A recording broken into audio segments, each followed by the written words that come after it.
네, 안녕하세요. 네, 우리 사춘기 부모학교 2주차 오신 여러분들을 환영하고 축복합니다. 우리 한번 옆에 분들과 인사해 볼까요? 잘 오셨습니다. 은혜 많이 받으시다.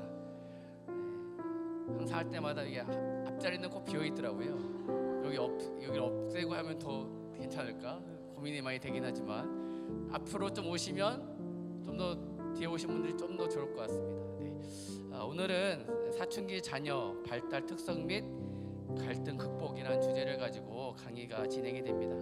1시간 30분 동안 강의가 진행되고요. 혹시 질문 있으신 분들은 강의 들으시면서 잘 정리해 놓으셨다가 질문 너무 길지 않게 요약만 잘 찝어서 질문하시면 우리 교사님께서 이제 다 대답을 해 주실 것입니다.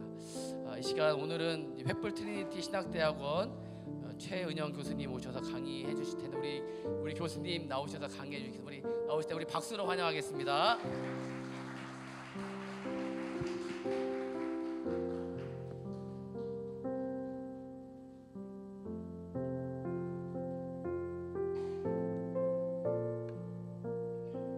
여러분 안녕하세요.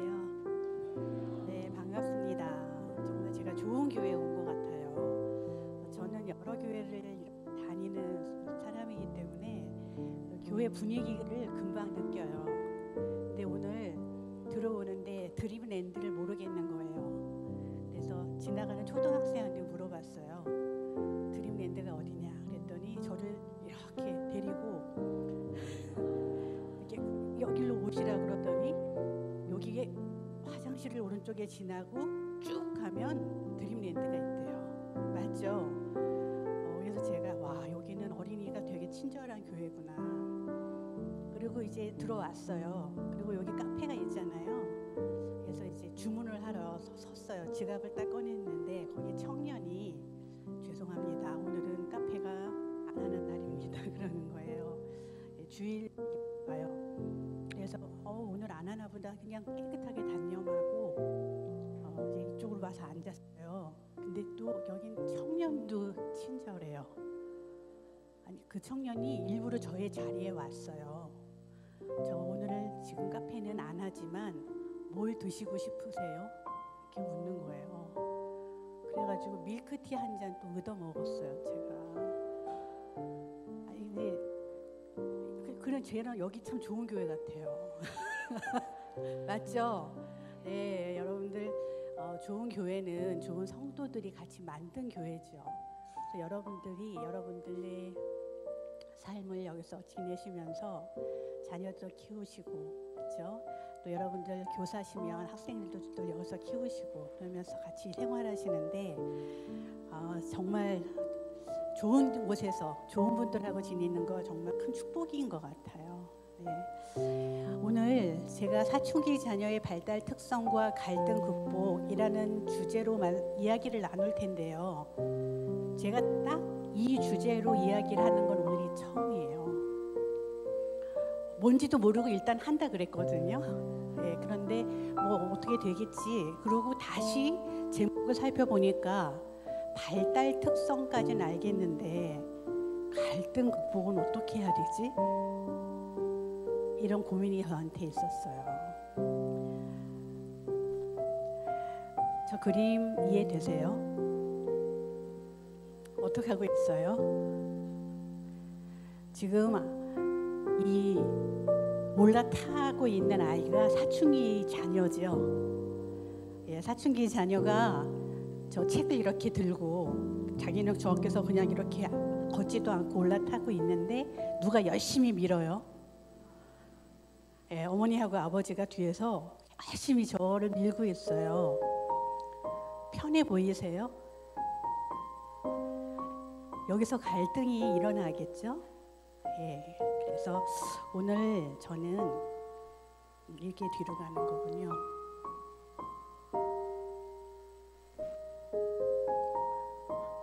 이게 감도가 이렇게 하면 되는 걸까요? 네. 그래서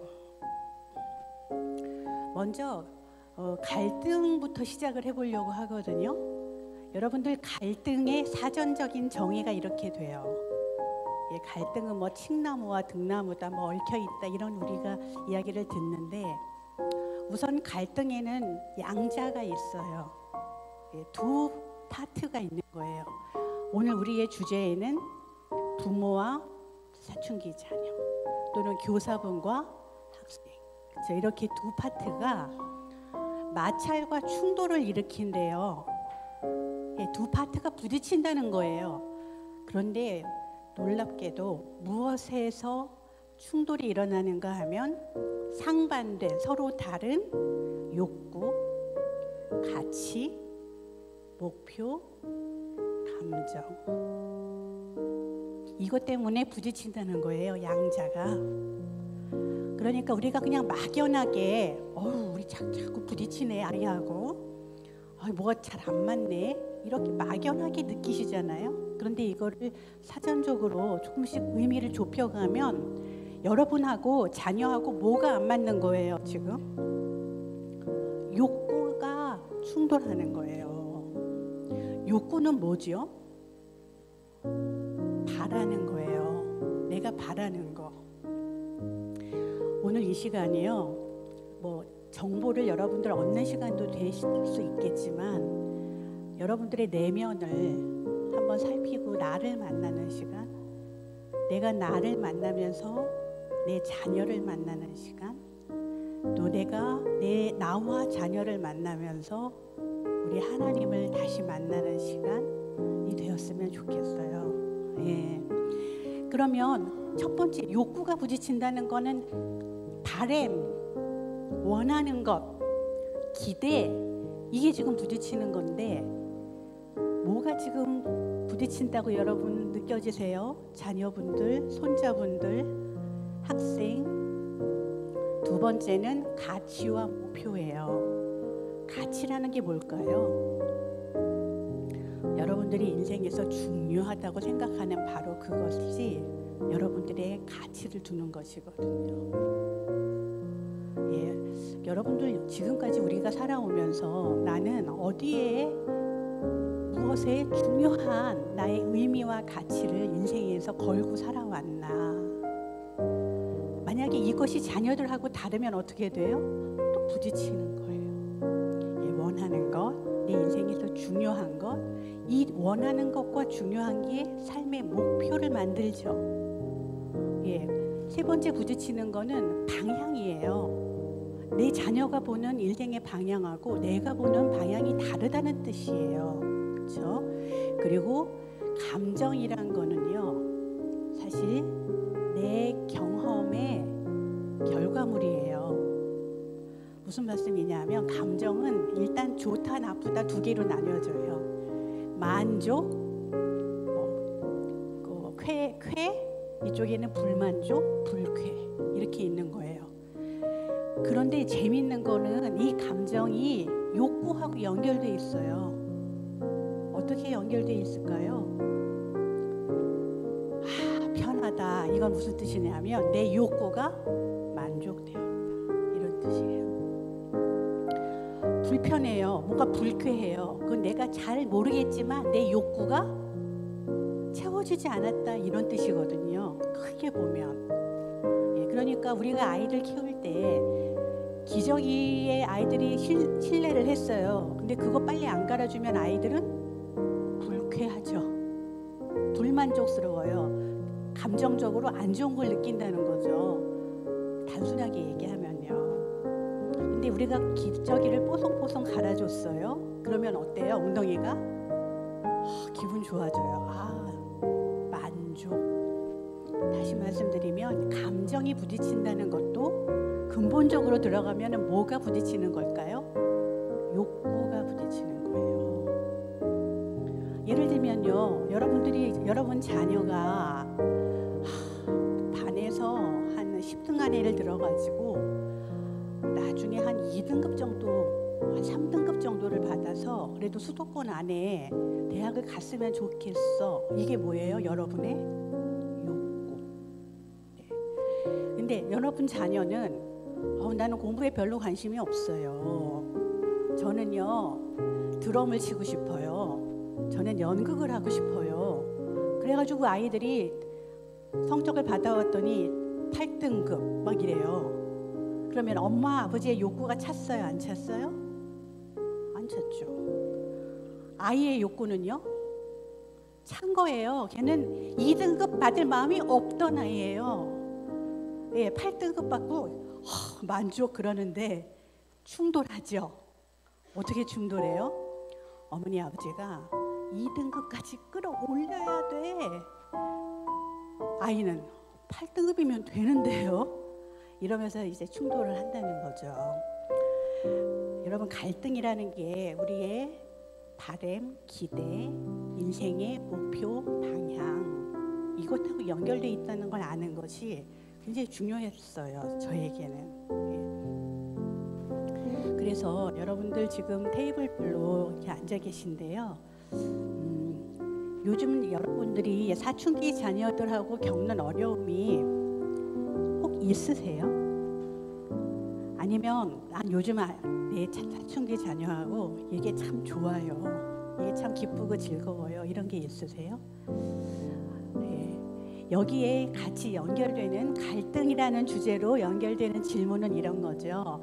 평소에 부모인 또는 할머니, 할아버지인 내가, 교사인 내가 나 자신에게 갖고 있던 생각이나 내가 해결하지 못하고 있던 욕구나 가치는 무엇일까? 예, 강의를 우리 시작하면서요, 좀 어려운 질문이긴 하지만 결국 이게 부딪힌다니까요. 예, 이거 한번 생각해 보시고, 그건 이제 나에 대해서 갖고 있던 거고 내 자녀에 대해서 갖고 있었던 나의 기대 또는 생각, 그 다음에 가치, 그거는 뭐였을까? 한번 여러분 떠올려 보시고요.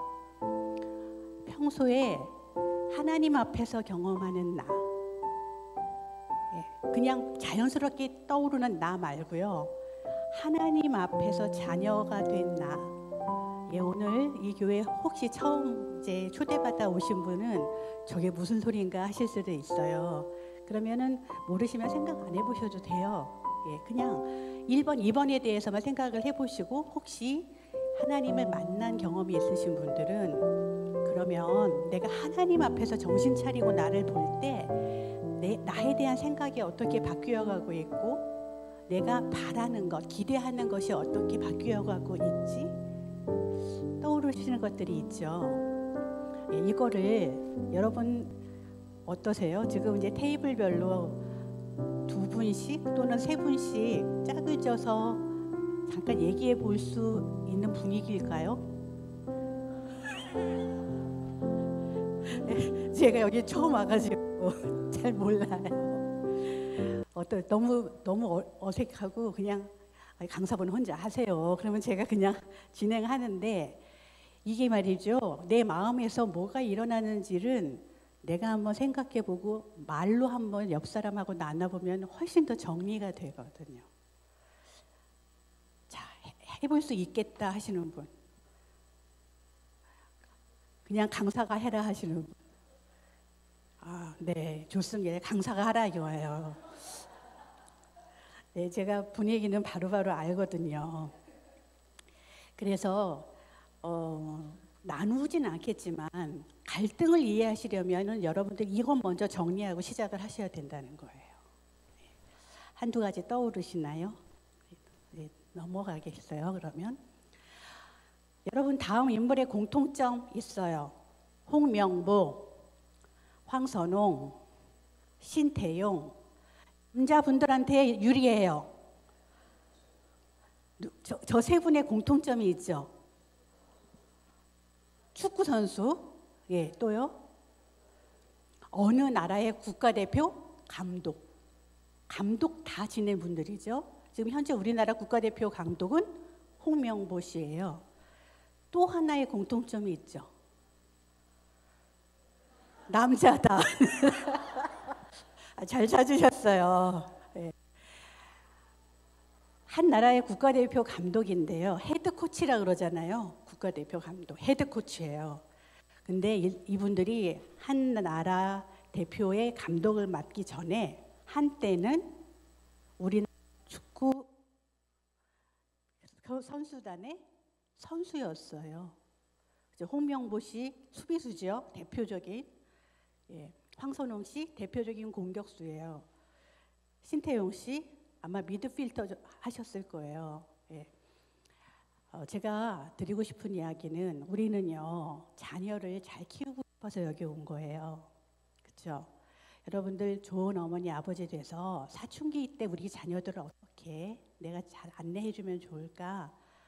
그런 마음을 가지고 여기 오셨는데 잘 오셨어요. 예. 여러분들 여기 모였다는 것 자체가 여러분들이 매우 훌륭한 분들이다 이런 뜻이거든요. 그런데 여러분들이 지금은 부모고 지금은 할머니 할아버지시고 지금은 주일학교 교사시지만 여러분도 한때는 이 감독들이 선수였던 것처럼 여러분도 한때는 누군가의 자녀였어요. 여러분들의 사춘기 자녀를 이해하고 싶으시면 여러분들이 시간 여행을 좀 하셔야 돼요. 어디로 돌아가 보시면 좋겠어요? 여러분이 한때 누군가의 사춘기 자녀일 때, 여러분의 10대 어떠셨나요? 여러분의 10대 때 여러분의 어머니는 어떤 분이고 여러분의 아버님은 어떤 분이셨어요? 그리고 여러분은 그분들의 어떤 자녀였나요? 사람은요, 과거에 우리가 경험한 경험치를 쉽게 뛰어넘지 못해요. 우리가 하나님 안에서 새로운 피조물이 되었다고 고백하지만 우리는 늘 과거의 흔적을 우리 안에 갖고 살게 되거든요.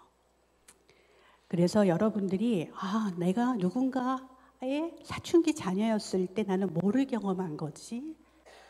그때 내가 어떤 자녀가 되고 싶었지?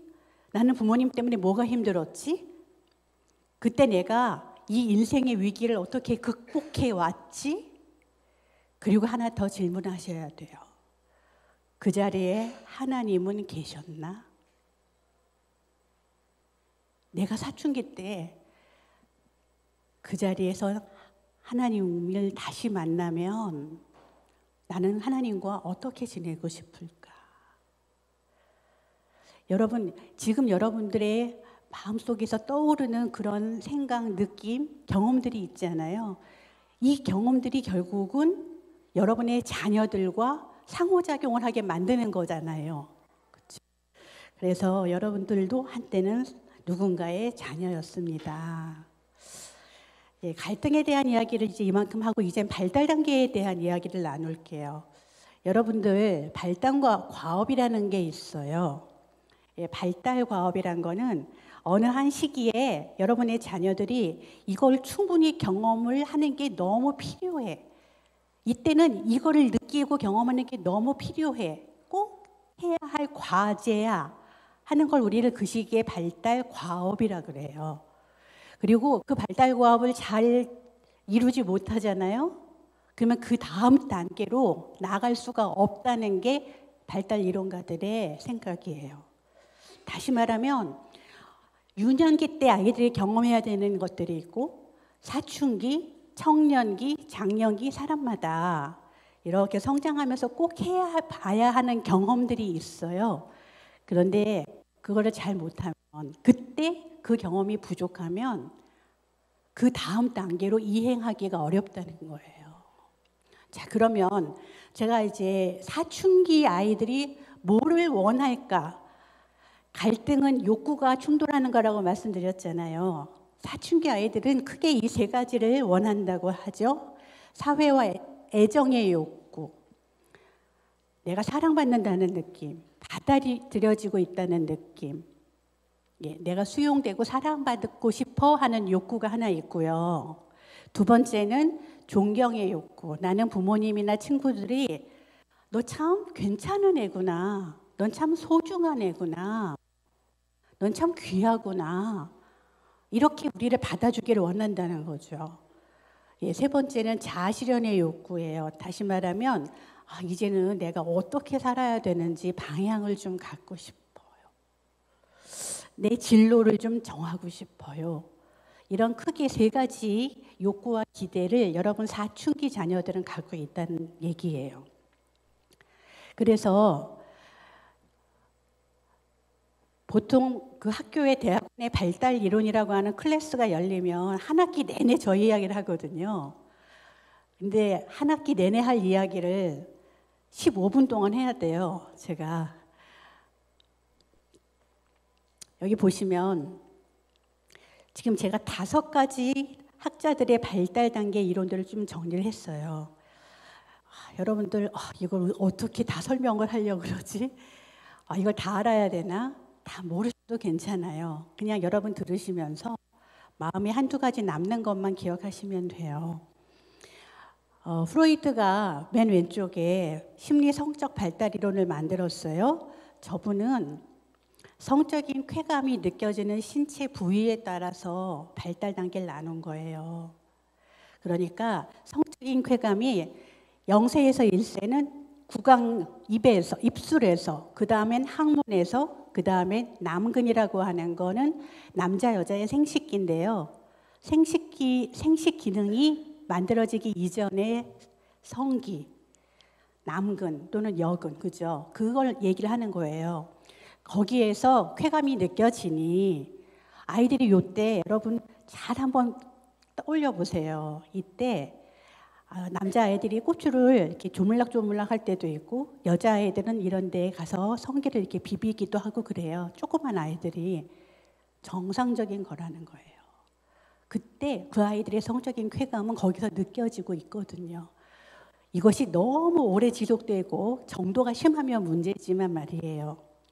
그 다음 이제 7세에서 11세 초등학교 시절에 성적인 욕구는 잠재된다, 숨는다. 그리고 이 잠재된 에너지를 아이들은 공부하고 친구들 사귀는 데 돌려서 쓰게 돼 있어요.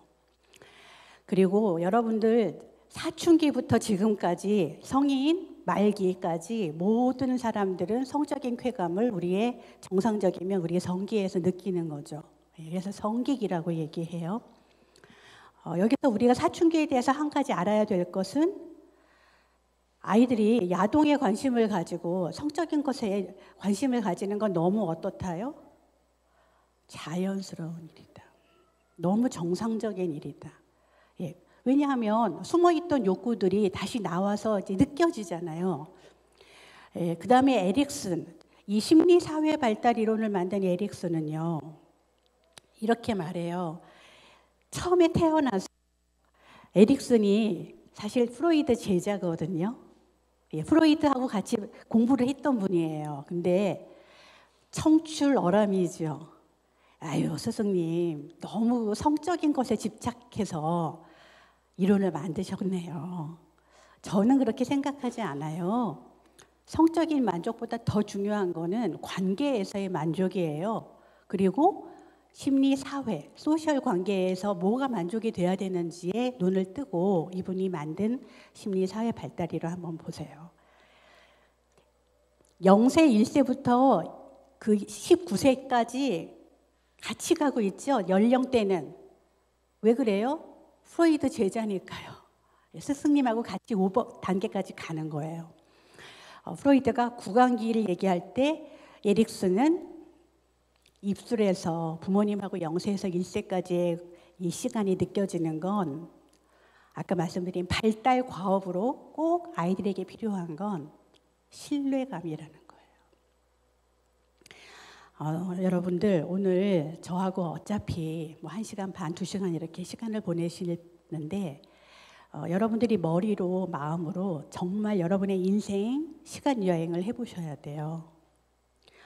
여러분의 자녀를 이해하시려면 여러분을 이해하셔야 돼요. 여러분의 자녀와 여러분이 여러분의 사춘기 자녀가 0세에서 1세 때 여러분 직장 생활 어떠셨어요? 여러분 부부관계 어떠셨어요? 여러분 그때 많이 바쁘셨어요? 맨날 싸우셨어요? 아니면 마음의 여유도 있고 남편하고 정말 신혼을 즐기면서 아이들을 다정하게 키우셨나요? 우리가 아이들을 보기 전에 우리를 먼저 돌아봐야 되거든요. 그래서 여러분 자녀가 하나예요? 둘이에요? 셋이에요? 여러분 자녀들이 첫째가 0세에서 1세 때 나는 어떻게 직장 생활을 하고 어떻게 부부 관계를 맺고 어떻게 부모 자녀 관계를 해왔지? 이거를 살피시는 게 너무 중요하더라고요. 왜냐하면 우리는 너무 바쁘게 살기 때문에 멈춰서 우리의 삶을 돌아볼 여유가 별로 없어요. 그런데 오늘 내가 우리 아이가 첫째가 0세에서 1세 태어났을 때 나는 뭘 했고 그 아이를 어떻게 대했지? 한번 이렇게 떠올려 보세요. 이때 중요한 게 엄마 아버지를 비롯한 나의 환경은 굉장히 안정이 되고 나는 내 주변을 믿을 만하다. 이 기본적인 신뢰감이 매우 중요해요. 그래서 아주 좀 까다롭게 말씀하시는 분들은 이때 부모가 향수, 비누 이런 것도 바꾸지 말라 그래요. 왜냐하면 감각적으로 같은 사람인지 다른 사람인지가 느껴지잖아요. 그렇죠? 어떨 때는 이 냄새, 어떨 때는 저 냄새 이렇게 나오면 아이들이 감각적으로 불안해진단 말이죠. 그렇게까지 까다롭게 말씀하시는 분들이 있거든요. 이때 우리가 만약에 맞벌이를 했어요. 저도 그래요. 선생님들 저도 좋은 엄마가 아니에요. 뒤에 말씀드리겠지만.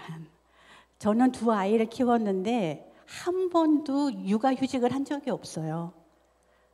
육아휴직이 뭐예요? 아이들 전부 1월, 2월에 낳고 3월부터 계속 강의했거든요. 그리고 아이들은 계속 맡겼거든요. 근데 맡겨도 괜찮아요. 예, 뭐 여러분들 그건 안 된다는 말씀은 아닌데 하여간 우리 아이들이 저 때 엄마 아빠는 믿을만하고 세상은 안전해. 이런 느낌이었을지. 만약에 그게 안 만들어지면 내쉬 다음에 불신이라고 써 있잖아요. 이때 신뢰감을 못 만들면 아이들은 세상을 불신하게 된다. 앞에 게 안 만들어지면 뒤에 게 만들어진다는 뜻이거든요. 2세에서 3세 때 여러분 세상을 탐험해서 안전해야 자율성이 생겨요. 세상이 불안하면 내가 뭘 해보고 싶어지지 않아요. 불안해서 뭘 시도를 하겠어요. 그래서 그 다음에 자율성을 획득하게 되고 자율성을 못 만들면 아이들은 부끄러움, 수치감을 느낀다.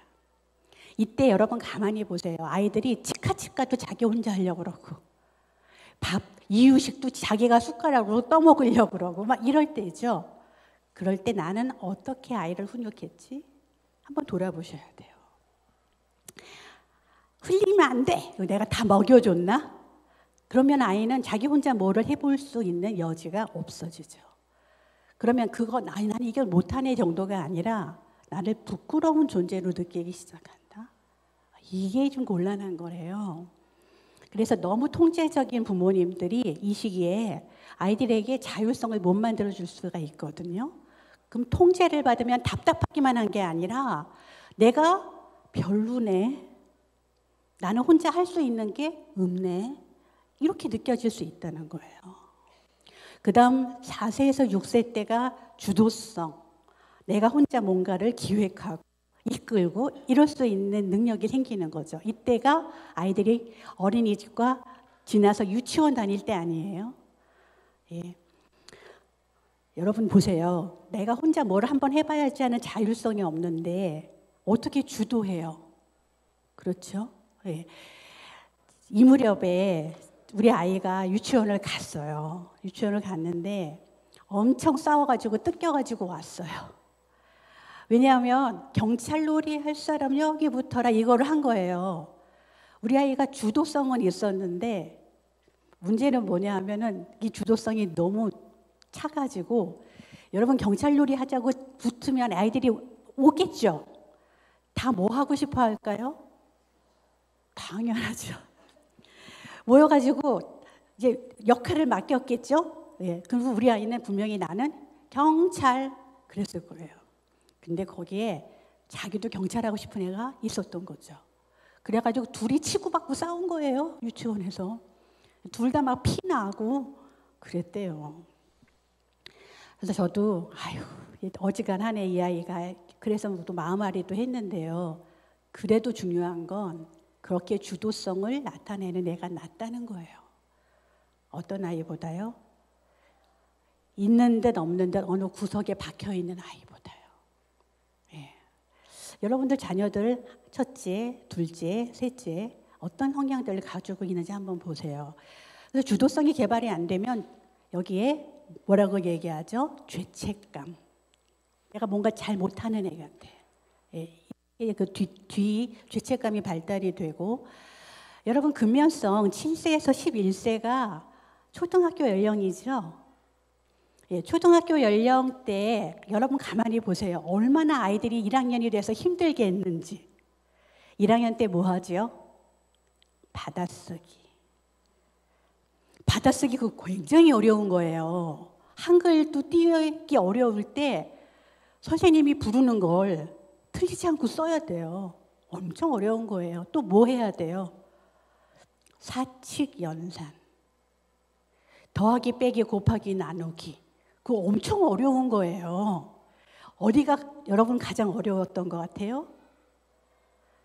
나누기. 나누기 어려워요. 곱하기야 뭐 곱셈표 막 넣어가지고 어떻게 되겠는데, 분수. 여기서부터 머리가 아이들이 하얘지잖아요.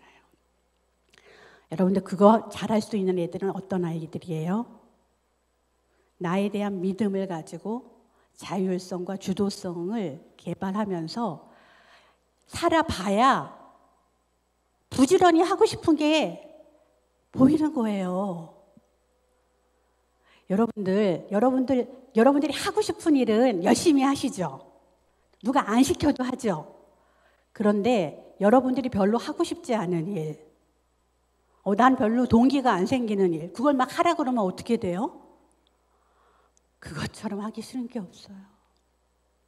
안 하고 싶어요. 여러분들의 자녀들을 지금까지 양육하신 시간들을 돌아보시면서 사실은 내가 아이를 믿고 있나? 이 질문부터 하셔야 되는 거예요. 내가 아이를 믿고 있을 때 아이는 신뢰감을 느끼겠죠? 맞아, 우리 엄마 아빠가 나를 믿지. 그래, 우리 엄마 아빠랑 지내는 게 안정되고 안전하지. 여러분, 그런 세상을 맛본 아이들이 그래, 난 이것 좀 해보고 싶어. 나는 이렇게 좀 살아보고 싶어. 자기 동기를 만들면서 학교에 가면 공부도 하게 되는 거예요. 그런데 이때 초등학교 때 그런 근면함, 부지런함을 개발하지 못하면 어떻게 된대요?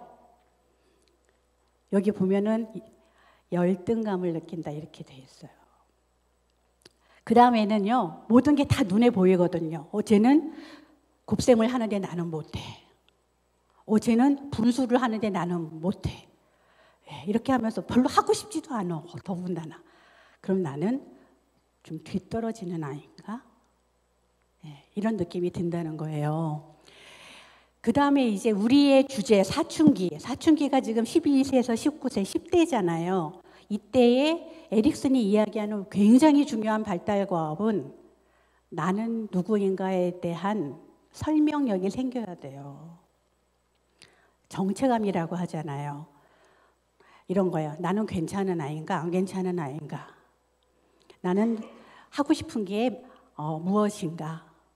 나는 인생에서 중요한 가치를 뭘로 삼고 싶은가? 나는 어떤 인생을 살고 싶은가? 그래서 나는 어떤 진로를 택하고 싶은가? 여러분들, 이런 질문에 대해서 아이들이 스스로 답을 찾아가야 정체감이 만들어지지 않겠어요? 그래서 여러분 사춘기 자녀들이 가장 지금 해야 되는 거는 자기 정체감을 확인하는 건데, 만약에 정체감이 생기지 않으면 에릭슨은 역할 혼동스럽다 이렇게 얘기해요. 여러분들 자녀들이 어떤 걸 좀 해보고 싶어 해요? 제가 가장 많이 듣는 이야기들은 부모님들이 우리 아이는 하고 싶은 게 없대요. 이런 이야기를 많이 들어요. 모르겠대요. 부모도 답답하죠. 우리도 답답해요. 그러면 다시 어디로 가요? 1단계. 믿어주자. 예? 왜냐하면은 발달 단계는 거꾸로 갈 수가 없단 말이죠. 1단계부터 시작해서 믿어주고, 내가 믿어주는 대로 아이들이 뭔가를 해보게 하고, 아이들이 뭔가를 주도하게 해서, 그래서 그 아이가 하고 싶은 것에 부지런함이 생기면서, 그래, 이거야. 내가 하고 싶었던 건 이거지. 이렇게 찾아가야 되는데, 2단계에서 부모도 답답하니까. 뭐가 되려고 그래? 넌 뭘 하고 싶어? 이렇게 자꾸 우리도 푸념하게 되면 아이들은 더 힘들어지겠죠. 예, 그래서 정체감과 역할 혼미가 이제 12세, 19세 때고요. 그 다음 여러분들, 내가 그래도 좀 괜찮은 사람이고, 내가 하고 싶은 것도 좀 발견이 되고, 그런 사람들이 사람들 사이에서 친밀감도 만들어요. 친밀감이란 거는요, 내가 상대한테 다가갈 수 있는 능력 아니겠어요? 내가 상대한테 다가가려면 나에 대해서 알려줘야 돼요. 여러분들 친밀감은 뭐 끈적끈적한 감정이 아니에요. 친밀감은 내가 상대에게 알려지는 정도예요. 그리고 상대가 나에게 알려지는 정도예요. 여러분들 유재석 씨하고 친하세요? 텔레비 유퀴즈 온 더 블럭에 나오는 유재석 씨하고 여러분 맨날 보니까 친근은 하죠. 근데 친하세요? 그러면 난 친하다고 말 못해요. 왜냐하면 유재석 씨가 나를 몰라. 그죠? 그분이 나에 대해서 아는 게 없어요. 뭐 나야 뭐 나무 위키 찾아보고 그래서 유재석 씨한테 좀 아는 게 있을 수 있지만 그분이 나를 몰라요. 상대가 나에 대해서 알게 만들려면 보여줘야 되거든요. 알려줘야 되고. 그런데 내가 나를 모르겠고 나는 늘 열등감에 쩔어 있고 그럼 나를 열어서 보여줄 수가 없어요. 그래서 친밀감을 못 만드는 거죠. 애인을 못 만들죠. 이렇게 되면 어떻게 돼요? 고립감을 느낀다는 거죠. 그리고 이제 우리 발달 단계, 지금 여기 대부분이 30대에서 60대인데요. 이런 그 중년기의 발달 과제는 생산성이에요. 생산성. 다시 말하면 내가 인생에서 하고 싶은 거를 찾아서 직장에서도 이렇게 좀 성과를 내고 아이들도 이렇게 키우는 재미도 있고 내가 교회에서 교사도 하고 봉사도 하면서 내가 하나님 앞에서 그래도 참 재미나게 뭔가를 이루면서 살고 있구나. 이런 느낌을 갖는 게 생산성이에요. 여기 오신 분들은 아마 다 생산성을 많이 느끼면서 사실 거라고 믿어요. 그런데 만약에 이게 지금 30대에서 60대 때 잘 안 만들어지면 인생에 침체감을 느낀대요. 답답한 거예요. 내가 인생 이렇게 살고 싶었나? 이건 아닌데 뭔가 좀 더 좋고 좀 열매 맺고 앞으로 나가는 느낌이 인생에 있으면 좋겠는데 그게 잘 안 느껴져. 그러면은 삶을 점점 침체되는 느낌으로 맞게 된다는 거죠. 그리고 마지막에 70대, 80대 노년기의 발달 과제를 에릭슨은 이만하면 인생 내가 잘 살았어. 통합감이라고 그래요. 어려운 것도 있고 실수도 있고 내가 실패도 경험했지만 우리 크리스찬들은요 하나님 앞에서 그죠? 하나님 앞에서 내 인생을 돌아볼 때 내가 하나님도 만났고 하나님과 함께 교회 봉사도 했고 하나님과 함께 가정도 잘 돌봤으니 어떻다고요? 이만하면 내 인생 괜찮았어. 이렇게 자신의 인생을 볼 수 있으면 에릭슨이 이야기하는 자아 통합감을 만든다는 거죠. 그런데 만약에 이때 이 자아 통합감을 못 만들면 인생에 절망감이 느껴진대요. 왜 그럴까요? 이제는 내가 살 날도 얼마 안 남았죠. 건강도 점점 쇠해가죠. 돈도 점점 없어져 가지요. 그런데 내가 내 인생에 이룬 게 별로 없을 것 같을 때 시간도 돈도 경제적으로도 더 이상 기회가 없을 것 같으니까 절망스러운 거예요. 그래서 에릭슨은 지금 이렇게 아주 어릴 때부터 노년기까지의 발달 단계를 이야기하는데 여러분들은 지금 어떤 느낌이 드세요? 30대에서 60대, 70대를 지나시면서요. 인지 발달에서 우리가 중요하게 봐야 되는 거는요. 이 파란색 사춘기 자녀의 인지 발달은 형식적 조작기에 와 있다는 걸 인정하는 거예요. 다시 말하면 제가 간단하게 설명을 드려볼게요. 삐아제는 인지가 발달하는 단계를 크게 4단계로 보잖아요. 아주 어릴 때는 감각 운동기라고 그래요.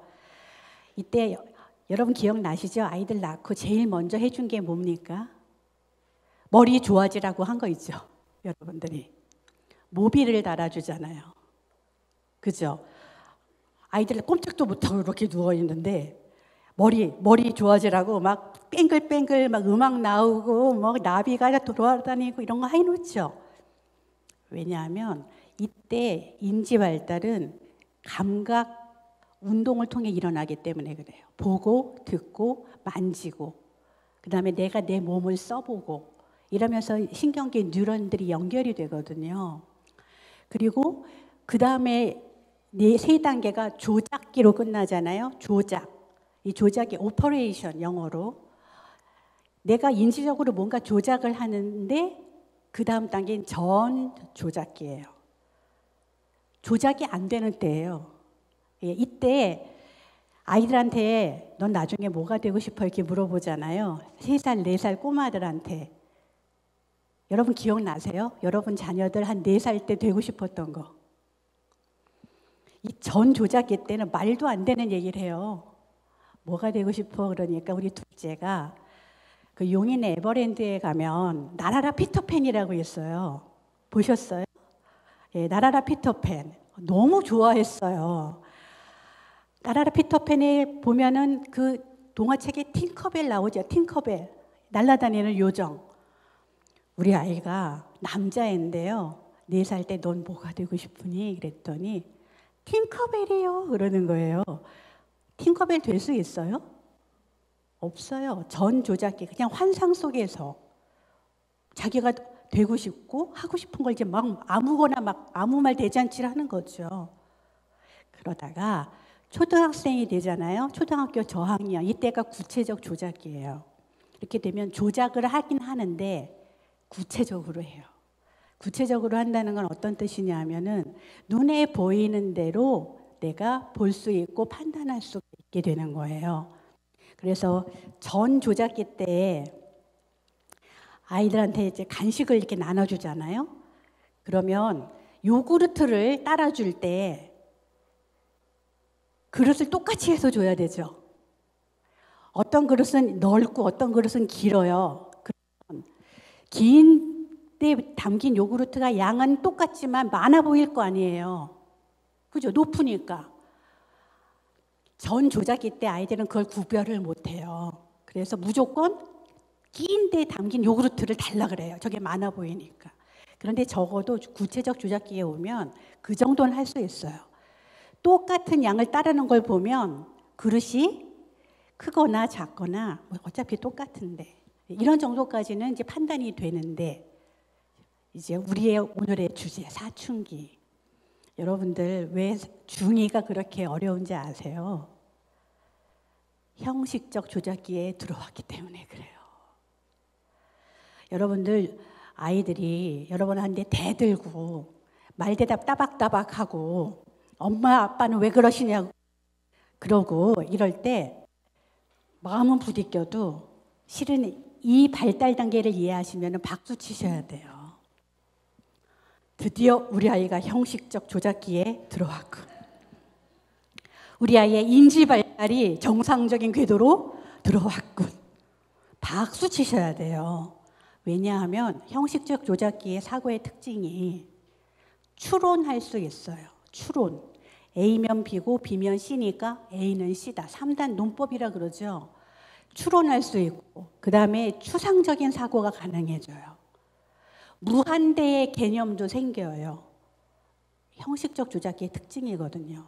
근데 보세요. 아이들이 중학교 2학년 때까지 이제 구체적 조작기 눈에 보이는 대로만 이렇게 판단을 하다가 중2가 됐어요.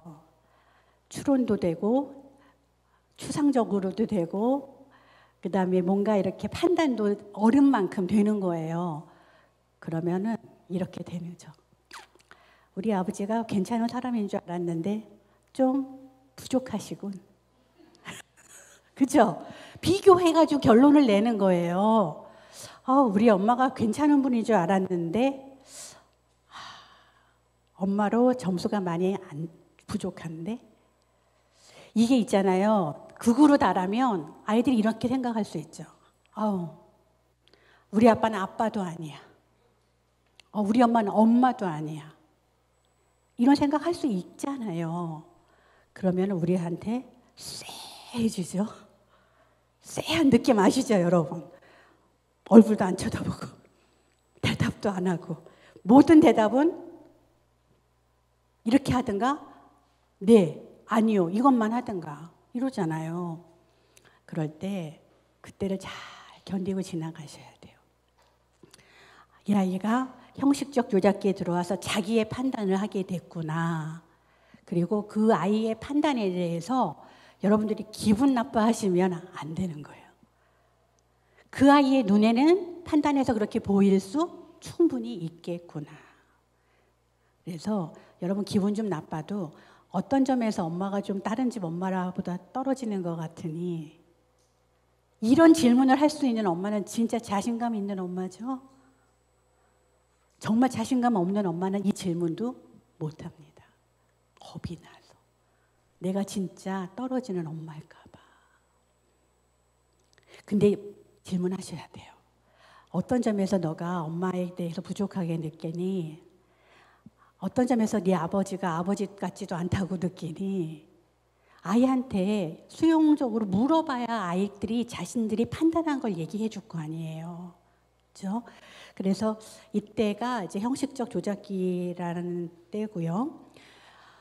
도덕성 발달에서 우리가 알아야 되는 거는 여러분들 이 도덕성 발달 단계가 심리성적, 심리사회, 인지 발달하고 같이 가겠죠. 뚝 떨어져서 나오는 게 아니에요. 더 나가서 신앙 발달도 마찬가지예요.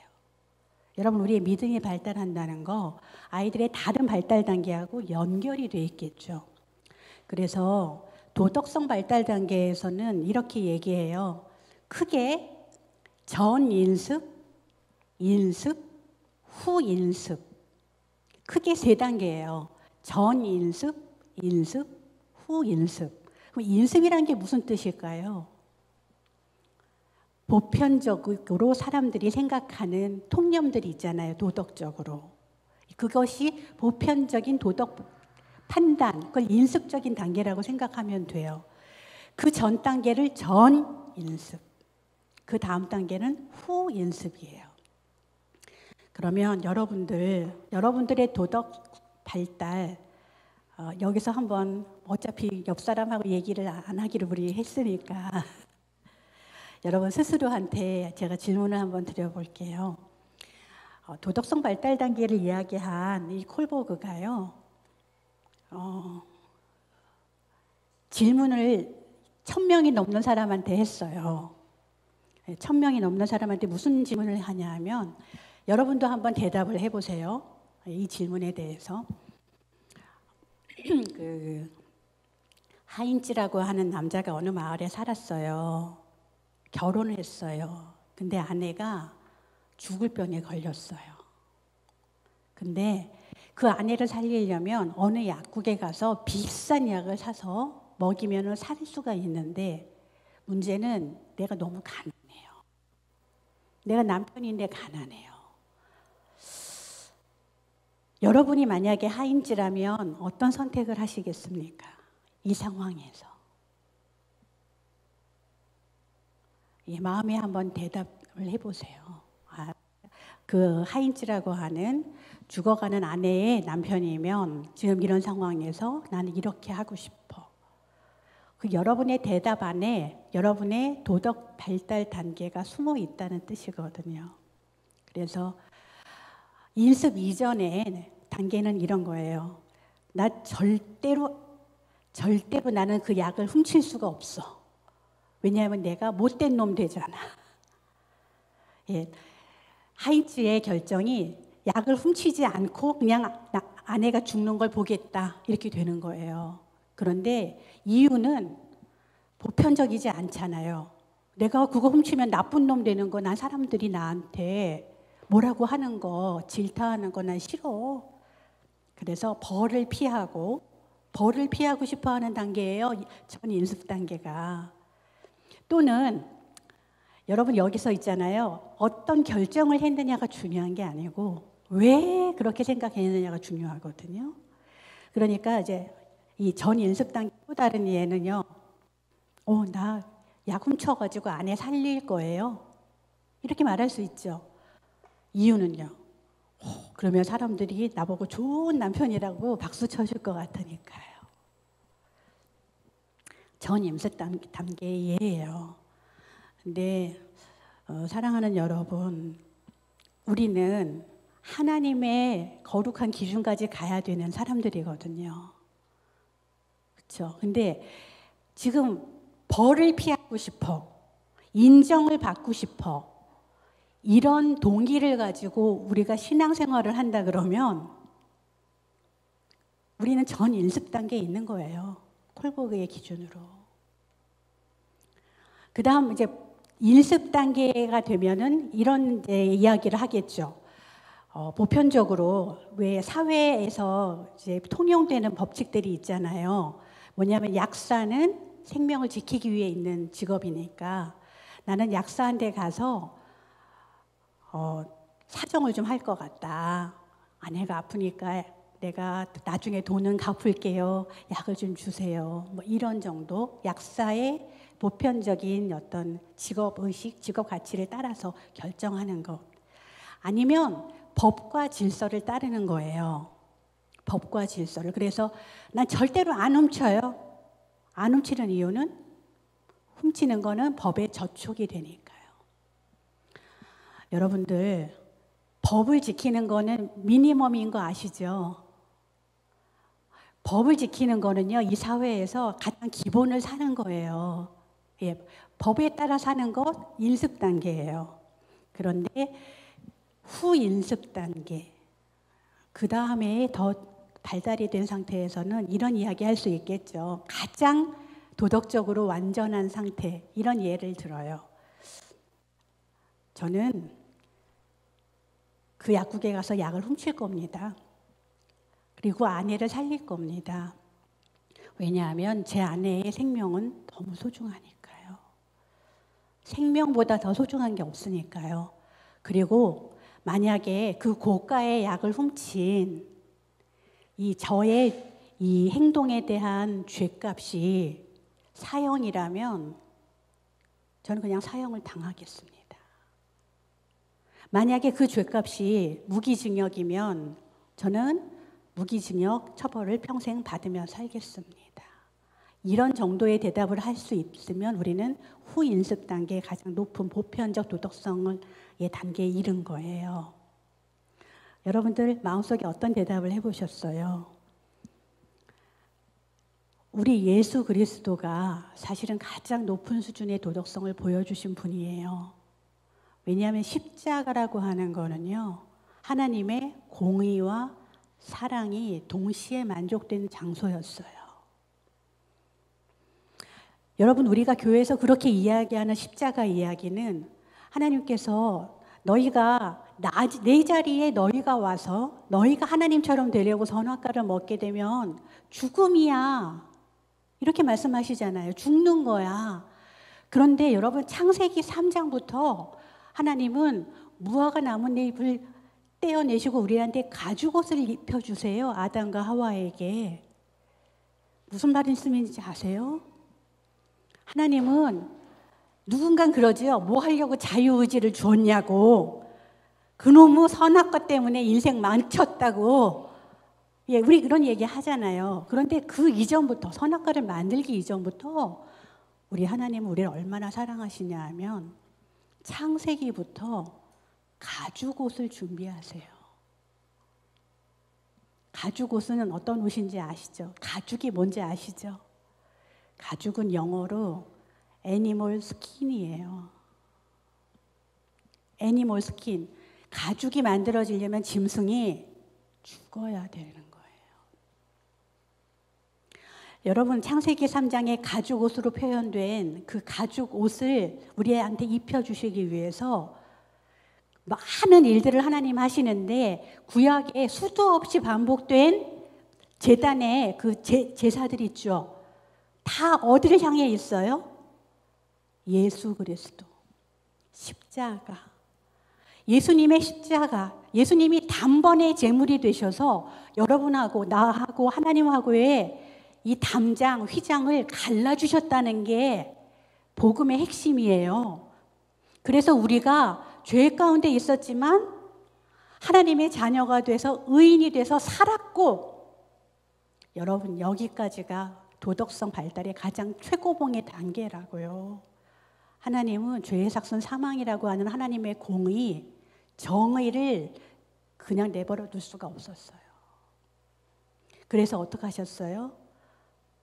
우리를 그대로 다 죽일 수가 없어서 그 정의를 지키셔 내시느라고 자기 하나밖에 없는 아들을 내어주신 거예요. 그가 죽음으로 죄를 해결하고 우리를 살리신 거라 이거죠. 여러분, 이것보다 더 큰, 더 높은 도덕의 단계가 있겠어요? 그리고 우리는 누구예요? 우리는 그분의 자녀예요. 우리의 인생 최고 목표는 뭐가 돼야 될까요? 예수님처럼 되는 거. 예수님처럼 되는 거. 그러면 우리 오늘 갈등이 뭐예요? 우리의 욕구와 우리의 인생 가치와 목표가 아이들하고 다를 때 서로 충돌하면서 만들어지는 게 갈등이라고 했는데, 정말 이상적으로는요, 우리의 삶의 목표와 기대가 예수님처럼 되는 거. 우리 자녀들의 인생의 목표와 기대가 예수님처럼 되는 것. 이렇게가 되면 두 개가 합쳐지지 않겠어요? 이 두 개가 합쳐지면 갈등이 없어지는 거예요. 저는 그리스도인들의 사춘기 부모님들이 사춘기 자녀들하고 갈등을 없애는 거는 우리가 같은 곳을 바라보는 것밖에 없다고 생각해요. 예, 그 같은 곳이 어디라고요? 예수님처럼 되는 거. 예. 그래서 도덕성 발달 말씀드렸고요. 그 다음 영적인 단계에서 사춘기 한번 보시겠어요? 처음에 아이들은 직관적으로 그냥 성경을 이야기처럼 들어요. 그러다 사춘기가 되면 여러분 모든 게 다 연결되어 있다고 말씀드렸죠. 판단할 수 있고 형식적으로 추론할 수 있고 내 생각을 정리할 수 있게 되는 우리 사춘기 자녀들은 믿음의 영역에서도 여기 보시면 성경의 이야기를 종합해서 통합해서 자기 것으로 받아들여 주고 싶다 이거죠. 이게 내 얘기가 될 거냐 안 될 거냐를 고민하지 않겠습니까? 그래서 때로는 잘 안 믿어져요. 그리고 교회를 떠날 수도 있고, 그렇죠? 이게 말이 됩니까? 그러면서 나는 그런 성경 이야기는 못 믿겠어. 그 전에는 잘 믿었잖아요. 와서 이야기도 잘 듣고 아멘도 잘하고. 예, 근데 여러분 사춘기가 되면 다른 발달 단계랑 같이 아이들의 판단, 추론 이런 것들, 도덕성 이런 것들이 한꺼번에 같이 개발이 되면서 자기 나름의 신앙을 반성적으로 만들어 가고 싶어 해요. 자기 나름의 신앙을 만드는 데는 시간이 필요해요. 그리고 자기 나름의 신앙을 만드는 데는 가장 중요한 게 우리 부모는 그렇게 살고 있나? 성경은 이렇다고 얘기하는데 내 부모는 어떤 삶을 살고 있지? 아이들에게 보여지는 우리의 삶이 결국은 성경이 이야기하는 게 맞냐 틀리냐를 결정하는데 매우 중요하다는 거죠. 자, 여기까지 말씀을 드렸고요. 그 다음에 이제 이거를 좀 정리를 하면 이거죠. 정리합니다. 사춘기의 발달 단계에서 제가 헤비거스트라고 하는 사람 소개 아직 안 했는데요. 이분은 좀 편하게 뭐 무슨 쩍 안 하고요. 이렇게 말해요. 6가지가 필요하다. 사춘기 때. 첫째는 관계를 잘 맺고 싶어요. 두 번째는 정서적으로 우리 부모님하고 독립하고 싶어요. 세 번째는 내 직업의 목표를 세우고 싶어요. 네 번째는 결혼과 가족 생활을 준비하고 싶어요. 과연? 이런 생각 드시죠? 아무 생각 없는 것 같죠, 아이들? 좀 아쉽지만 안타깝지만 이게 지금 서양 이론이잖아요. 헤비거스트 뭐 다 서양 이론이잖아요. 저는요, 우리나라가 발달 측면에서 많이 뒤떨어져 가고 있는 것 같아요. 적어도 우리나라 환경에서 아이들이 나의 진로에 대해서 본격적으로 고민하는 때는 언제라고 생각하세요?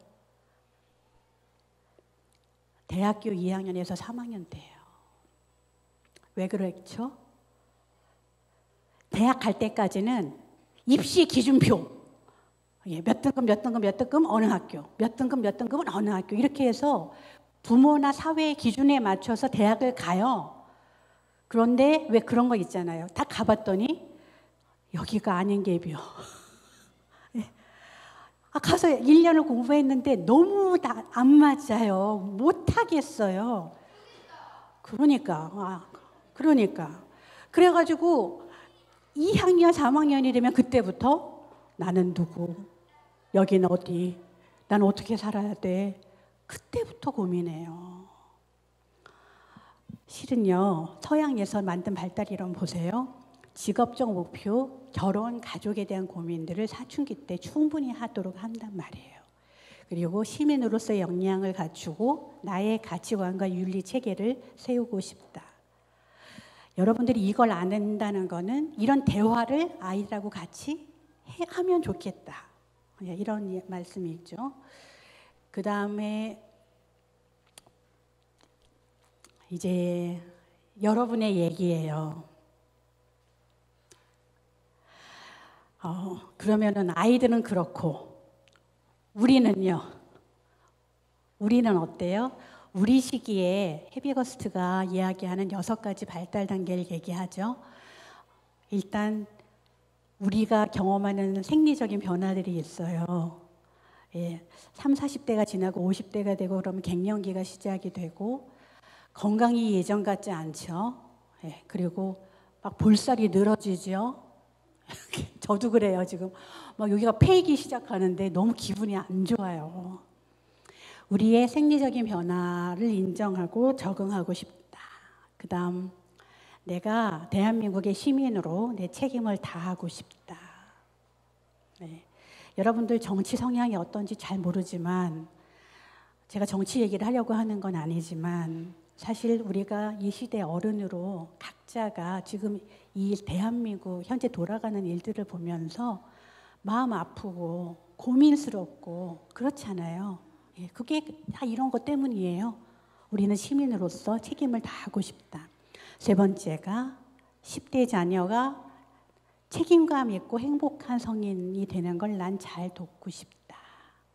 우리 굉장히 중요한 과제죠. 네 번째, 여가 생활하고 싶다. 여러분 여가 있으세요? 요즘에도 넷플릭스까지 나와가지고요. 그렇죠? 여러분들이 사실 교회 생활하시는 분들이 여가를 따로 즐기기는 굉장히 어려운 것 같습니다. 왜냐하면 주말 교회에서 우리가 많이 보내니까요. 그러면 그럴수록 교회 생활 이외에 우리가 시간을 좀 더 내서 서로가 즐겁고 기분 좋은 활동들을 할 수 있는 최소한의 시간 필요하죠. 그리고 배우자와 인간적인 유대를 갖고 싶다. 여러분 우리 이 중년 때 부부관계가 회복이 안 되고 점점 멀어지잖아요. 그러면은 노년이 너무 힘들대요.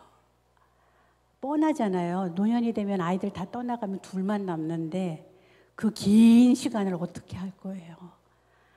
저 인간은 밖에도 안 나가나? 네? 서로 그럴 거 아니에요. 예, 그래서 이때 우리의 발달 과제 중에 하나는 좀 멀어졌던 부부관계를 좁히는 거라고 해요. 그리고 6번째는 노년기 부모에 적응하기.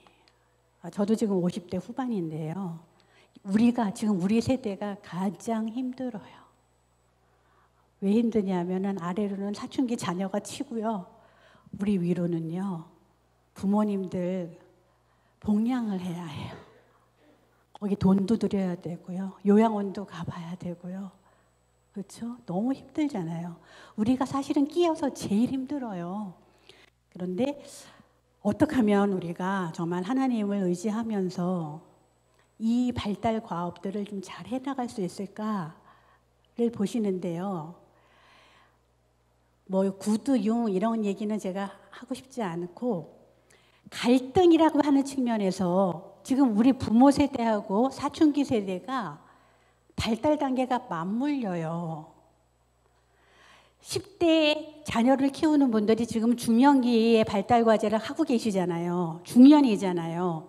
그런데 여기 보세요. 신체적으로 아이들은 점점 어떻게 돼요? 세져요. 강해져요. 부모들은요. 점점 약해져요. 이렇게 서로 맞물려요. 아이들이 볼 때 내 인생 시간은 어떤 것 같아요? 창창하죠. 많이 남았죠. 근데 우리는 어때요? 꺾어졌어요. 반은 살았다고요, 적어도. 그러면 나한테 남은 시간이 별로 없게 느껴지잖아요. 다시 말하면 우리 자녀들과 우리의 시간 조망이 달라요. 그 다음에 힘과 지위 측면에서도 아이들은 점점점 힘과 지위를 올리고 있는데 우리는 이제 내려갈 일밖에 없는 거예요. 직장에서 나와야 되고 경제력도 점점 없어지고. 다시 말하면요, 중년, 장년 부모인 우리가 정말 하나님의 것을 온전히 바라기에는 현실적으로 불리한 게 너무 많은 거죠. 건강, 돈, 힘, 지위 이런 것들이 점점 꺾여가니까요. 그래서 그럴수록 우리에게 필요한 거는 인생 전반을 다스리시고 주관하시는 그 하나님이 내 인생을 어떻게 지금까지 인도하셨고, 내가 지금 현재 이런 상태지만 내 인생을 어떻게 앞으로 인도해 가실지, 그것에 대해서 여러분들이 열어놓고 하나님께 질문하고 하나님께 대답을 듣고 다시 한번 하나님에 대한 믿음을 회복하고, 그러지 않으면 우리 너무 힘들어요. 살기가 참 쉽지 않다고요. 그래서 제가 AI한테 한번 물어봤어요. 강의를 준비하다가. 이거 AI 거예요. 제 거 아니에요. 사춘기 부모들이 어떻게 각 발달 영역별로 아이들에게 대응하는 게 좋겠어? 라고 이제 물어봤더니 이렇게 표까지 만들어서 친절하게 정리를 해줬습니다. 근데 이게 들을만 하거든요. 한번 보세요. 지금까지 제가 발달 이론에 대한 말씀을 드렸어요. 신체적으로 보면 이렇게 보셔야 돼요. 아이들의 생리적인 변화, 자연스러운 거다. 그래서 우리가 적절하게 대응을 하려면 잘 먹이고 잘 자게 해주면 돼요. 잘 먹이고 잘 자게 해주면 돼요. 사춘기 어머님, 아버님은. 근데 우리 이거 왜 힘들죠? 공부해야 되니까. 잘 거 다 자고 쉴 거 다 쉬고 어떻게 공부해? 이렇게 되니까. 근데 아무튼 그거 좀 뒤에다 놓고요. 아이들을 잘 먹이고 잘 재우면 된다. 그 다음 피해야 될 내용이 있대요. 피해야 될 것은 외모 지적이에요. 여러분들 한번 가만히 여러분 자녀들하고 한 대화를 살펴보세요. 혹시 외모에 대한 얘기 나누나요? 제가 33년 차 상담자거든요. 지금 상담 시작한 지 33년 됐어요. 그리고 청소년들 상담한 거 슈퍼비전이라고 사례 지도하는 거를 굉장히 여러 차례 하고 있어요. 근데 청소년 아이들이 힘들다고 하는 때가 뭐냐면은 부모님께 외모 지적 받을 때 맞아요. 야, 너는 꼭 성형이 필요하다. 예, 진짜 그렇게 한대요. 너는 내가 대학 가면 성형수술 여기 이렇게 해줄 거야. 앞에는 잡아주고 뭐 여기는 어떻게 해주고. 그런 얘기 들으면 어떨까요? 아싸, 내가 대학 가면 예뻐지겠지? 이렇게 느낄까요? 아니에요. 내가 뭔가 얼굴이 부족하구나 이렇게 느끼겠죠. 여러분들이 나셨어요. 그렇죠? 내 아이예요. 저도 뭐 이렇게 말할 자격은 없어요. 왜냐하면 저는 제 아이들에 대해서가 아니라 저에 대해서 늘 외모에 대한 어마어마한 그 열등감이 있었어요. 왜냐? 저는 제 연년생 그 여동생이 있는데요. 요즘에 다시 나오기 시작하시는 이영애 씨를 닮았어요. 농담이 아니고 정말 사진 딱 띄우면 여러분 놀라실 정도로 닮았어요. 그러니 제가 자랄 때 사람들이 제 여동생이 눈에 들어왔겠어요? 제가 들어왔겠어요? 저는 늘 못생겼다는 생각 때문에 너무너무 힘들었어요. 그래서 공부라도 열심히 한 것 같아요. 못생겼으니까 나는 공부라도 열심히 해야지. 그랬는데 그게 말이에요. 어느 날 창조주 하나님에 대한 묵상을 하는데요. 하나님이 저를 지으시고 기쁘셨대요. 보시기에 심히 좋았다고 그러는데 갑자기 울컥하는 거예요. 어머, 내가 얼굴이 이렇게밖에 안 되는데 하나님이 나를 지으시고 기쁘셨다고? 그러면서 제가 하나님의 마음을 공감하게 되더라고요. 얼마나 속상하셨을까? 나를 이렇게 지으시고 그렇게 좋아하셨는데 내가 나를 보면서 아니야 이렇게 얼굴을 보고 자학하고 있는 내 모습이 얼마나 슬프셨을까? 그래서 그 다음부터는 아침마다 로션을 바르면서 노래하기 시작했어요. 도미솔미도로요. 나는 예쁘다 이렇게 노래를 하게. 정말 유치하지만 제가 제 창조주 하나님을 다시 제 안에서 만나는 시간이 됐어요. 여러분 그 누구도 하나님 눈에 아름답고 이쁘죠. 여러분 눈에 안 이쁜 부분은 뭐 때문에 그럴까요? 부모가 그 부분에 자신이 없는 거예요. 내가 자신이 없는 거예요. 인지적 발달에서 제가 형식적 조작기에 와 있다 말씀드렸죠. 여러분 아이들이요. 우리보다 도덕적 판단이 앞서 나갈 수 있겠어요? 없겠어요? 충분히 있어요. 그 아이들의 도덕성 발달, 그 아이들의 도덕적 판단이 부모인 우리보다 훨씬 나을 수 있어요. 그렇기 때문에 인지적 발달에서 이 아이들이 어떻게 할 수 있느냐? 얼마든지 여러분들하고 추상적인 대화, 가치에 대한 대화를 잘 나눌 수 있어요. 그래서 어떻게 대응하시면 되냐면 말도 안 되는 얘기를 하더라도 여러분들이 이해하려는 마음을 가지고 토론하고 대화를 같이 하셔야 돼요. 그래, 한번 들어보자. 너의 생각이 어떤지 같이 한번 알아가 보자. 열어놓는 토론과 대화가 필요하고 피해야 될 거는 일방적인 지시와 명령이랍니다. 나도 생각이 있는데, 나도 생각할 수 있는데 엄마 아빠가 결론 내리고 이렇게 해. 그러면 사춘기 아이들은 반항하게 돼 있다는 거죠.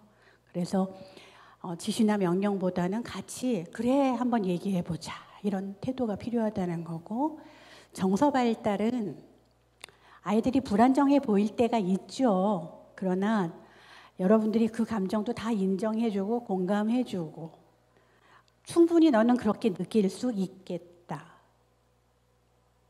야, 뭐가 부족하다고 네가 슬퍼? 다른 집 한번 봐봐. 너처럼 행복한 애가 없을 거야. 왜 그렇게 슬퍼하는 거야? 뭐가 우울하다는 거야? 그것이 제가 보니까 아이들이 2차 피해를 입는 대목이더라고요. 내가 힘든데 부모가 내가 힘든 것도 무시하고 그럴 필요가 없다고 말해요. 2차 피해를 당했다고 보고하더라고요, 아이들이. 그래서 감정을 무시하거나 억압하려고 하는 것들은 정말 안 좋겠구나 하는 거고요. 사회성 발달하고 관련해서 아이들은요, 제2의 부모로 친구를 만나요. 아세요? 여러분들 사춘기 자녀들에게 친구들은 제2의 부모예요. 친구들에게서 여러분에게 만족하지 못했던 것들을 채우고 있다고요. 그런데 여러분 눈에 볼 때, 쟤네는 만나면 안 되는데, 쟤하고는 좀 헤어져야 되는데, 이런 게 보이잖아요. 그래서 야, 다 좋은데 누구는 안 돼? 너 걔하고는 좀 거리를 두는 게 좋겠어. 이거 역시 아이들에게는 2차 피해예요. 왜냐하면 지금 부모인 나하고의 관계에서 채워지지 않는 걸 그 아이가 거기서 채우잖아요. 근데 채우고 있는 그 또래 관계조차도 끊으라 그래요? 아이들은 어떻게 해요? 제가요, 우리 큰아이가 중학교 3학년 졸업할 때 중3 이제 졸업 여행을 가겠대요. 근데 우리 큰아이가 우여곡절이 굉장히 많았어요. 중학교에서 쫓겨날 뻔했어요. 사고 쳐가지고. 여러분들, 저는 여기서 이런 강의할 자격이 없어요, 실은. 왜냐하면 기독교 학교를 보냈는데요. 중학교 2학년 때 8명의 집단으로 학교 옥상에 올라가서 담배 피다 걸렸어요. 그래서 제가 학교에 불려가가지고 잘못했습니다 했어요. 2학년 2학기 때 수련회를 갔는데 수련회에서 베개 싸움을 심하게 했는데, 베개 싸움 아시죠? 베개 싸움 했는데 우리 아이가 가해자 주동자로 지목이 됐어요. 또 학교 갔어요. 전학을 가라는 거예요. 제 남편하고 둘이 가서 싹싹 빌었어요. 우리 아이가 이 학교를 좋아합니다. 제발 좀 다니게 해주세요. 그 우여곡절을 다 겪고 우리 아이한테 8명의 친구가 남았습니다. 졸업하는 때에. 저희 부부는요, 너무 바빠서 아이 옆에 있어줄 수가 없었어요. 저희 둘은 사실 부모 역할을 잘 못했어요. 그런데 외로웠던 제 아이 옆에 그 8명의 친구가 있었던 거죠. 그래서 제가 고마운 마음을 담아서 걔네들이 여행을 하는데 인천 파라다이스 호텔을 잡았어요. 예? 인천 파라다이스 호텔 방을 잡는데 미성년자잖아요. 그러니까 걔네들 8명은 등록이 안 되는 거예요. 호텔에서 받아주질 않아요. 엄마 1명이 필요하대요. 엄마 1명. 와서 방 잡고 사인할 사람이 필요하대요. 누가 갔을까요? 제가 갔어요. 제가 인천에 가가지고 사인하고 그 방에 가서 애들한테, 얘들아 고맙다. 우리 아무개가 외롭고 힘들 때 너네가 옆에서 친구가 되어줘서 너무 고마워. 잘 놀아. 그러고 나오는데 애들이 다 우르르 나와가지고 안녕히 가세요 어머니. 저는 그때를 못 잊어요. 여러분들, 친구 관계 존중해 줘야 돼요. 마음에 안 들어도. 여러분, 친구 관계는 언제 바뀌는지 아세요? 여러분들이 그 아이들의 결핍을 채워주게 되면 부모로부터 더 좋은 관계를 경험하잖아요. 그러면은 친구한테 채울 것들이 좀 적어지죠. 그러면 아이들이 스스로 알아서 정리해요. 그러니까 내가 좀 더 채워주고 또래 관계에는 그렇게 개입하지 않아야 되겠다. 마지막으로 도덕성 발달, 여러분들이 모범을 보여주셔야 돼요. 삶으로. 그리고 이런 거 있잖아요. 성경 읽었어? 기도는 했어? 주일 성수해야지. 이런 식의 강압적인 교육보다는 내가 성경 말씀대로 사는 걸 보여주는 거. 그게 훨씬 더 중요한 때가 사춘기예요. 그래서 여러분들, 우리 부모 세대들은요, 뭐를 경험했냐면은 한국 전쟁도 근대화, 그리고 부동산 성장, 우리가 경험한 거예요. 그거 아십니까? 오늘 갈등이라는 게 가치와 목표, 욕구가 충돌한다 했는데요. 어느 목사님이 어느 교회 중등부 수련회 강사로 가셨답니다. 그래서 수련회 가서 아이들한테 야, 너네들 뭐에 가장 관심이 많니? 오늘 어떤 얘기를 해줄까? 궁금한 건 물어봐. 그랬을 때 가장 많은 질문이 뭐였는지 아세요?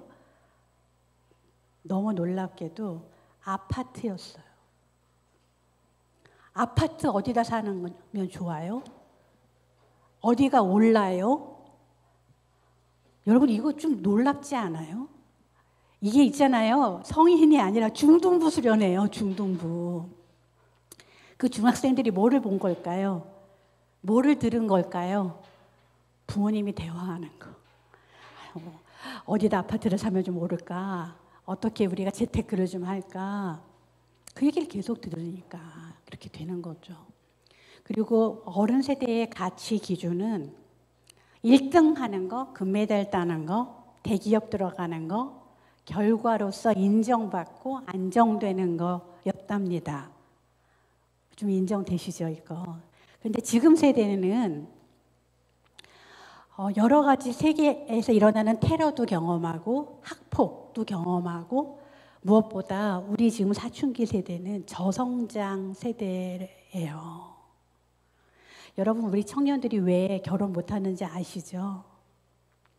내가 우리 부모가 이렇게 경제적으로 성장한 그 시대만큼 내가 우리 부모랑 경험한 것만큼 내 자녀랑 가정을 이루어서 만들어주고 경험하고 그만큼 풍족하게 살 수 있을까?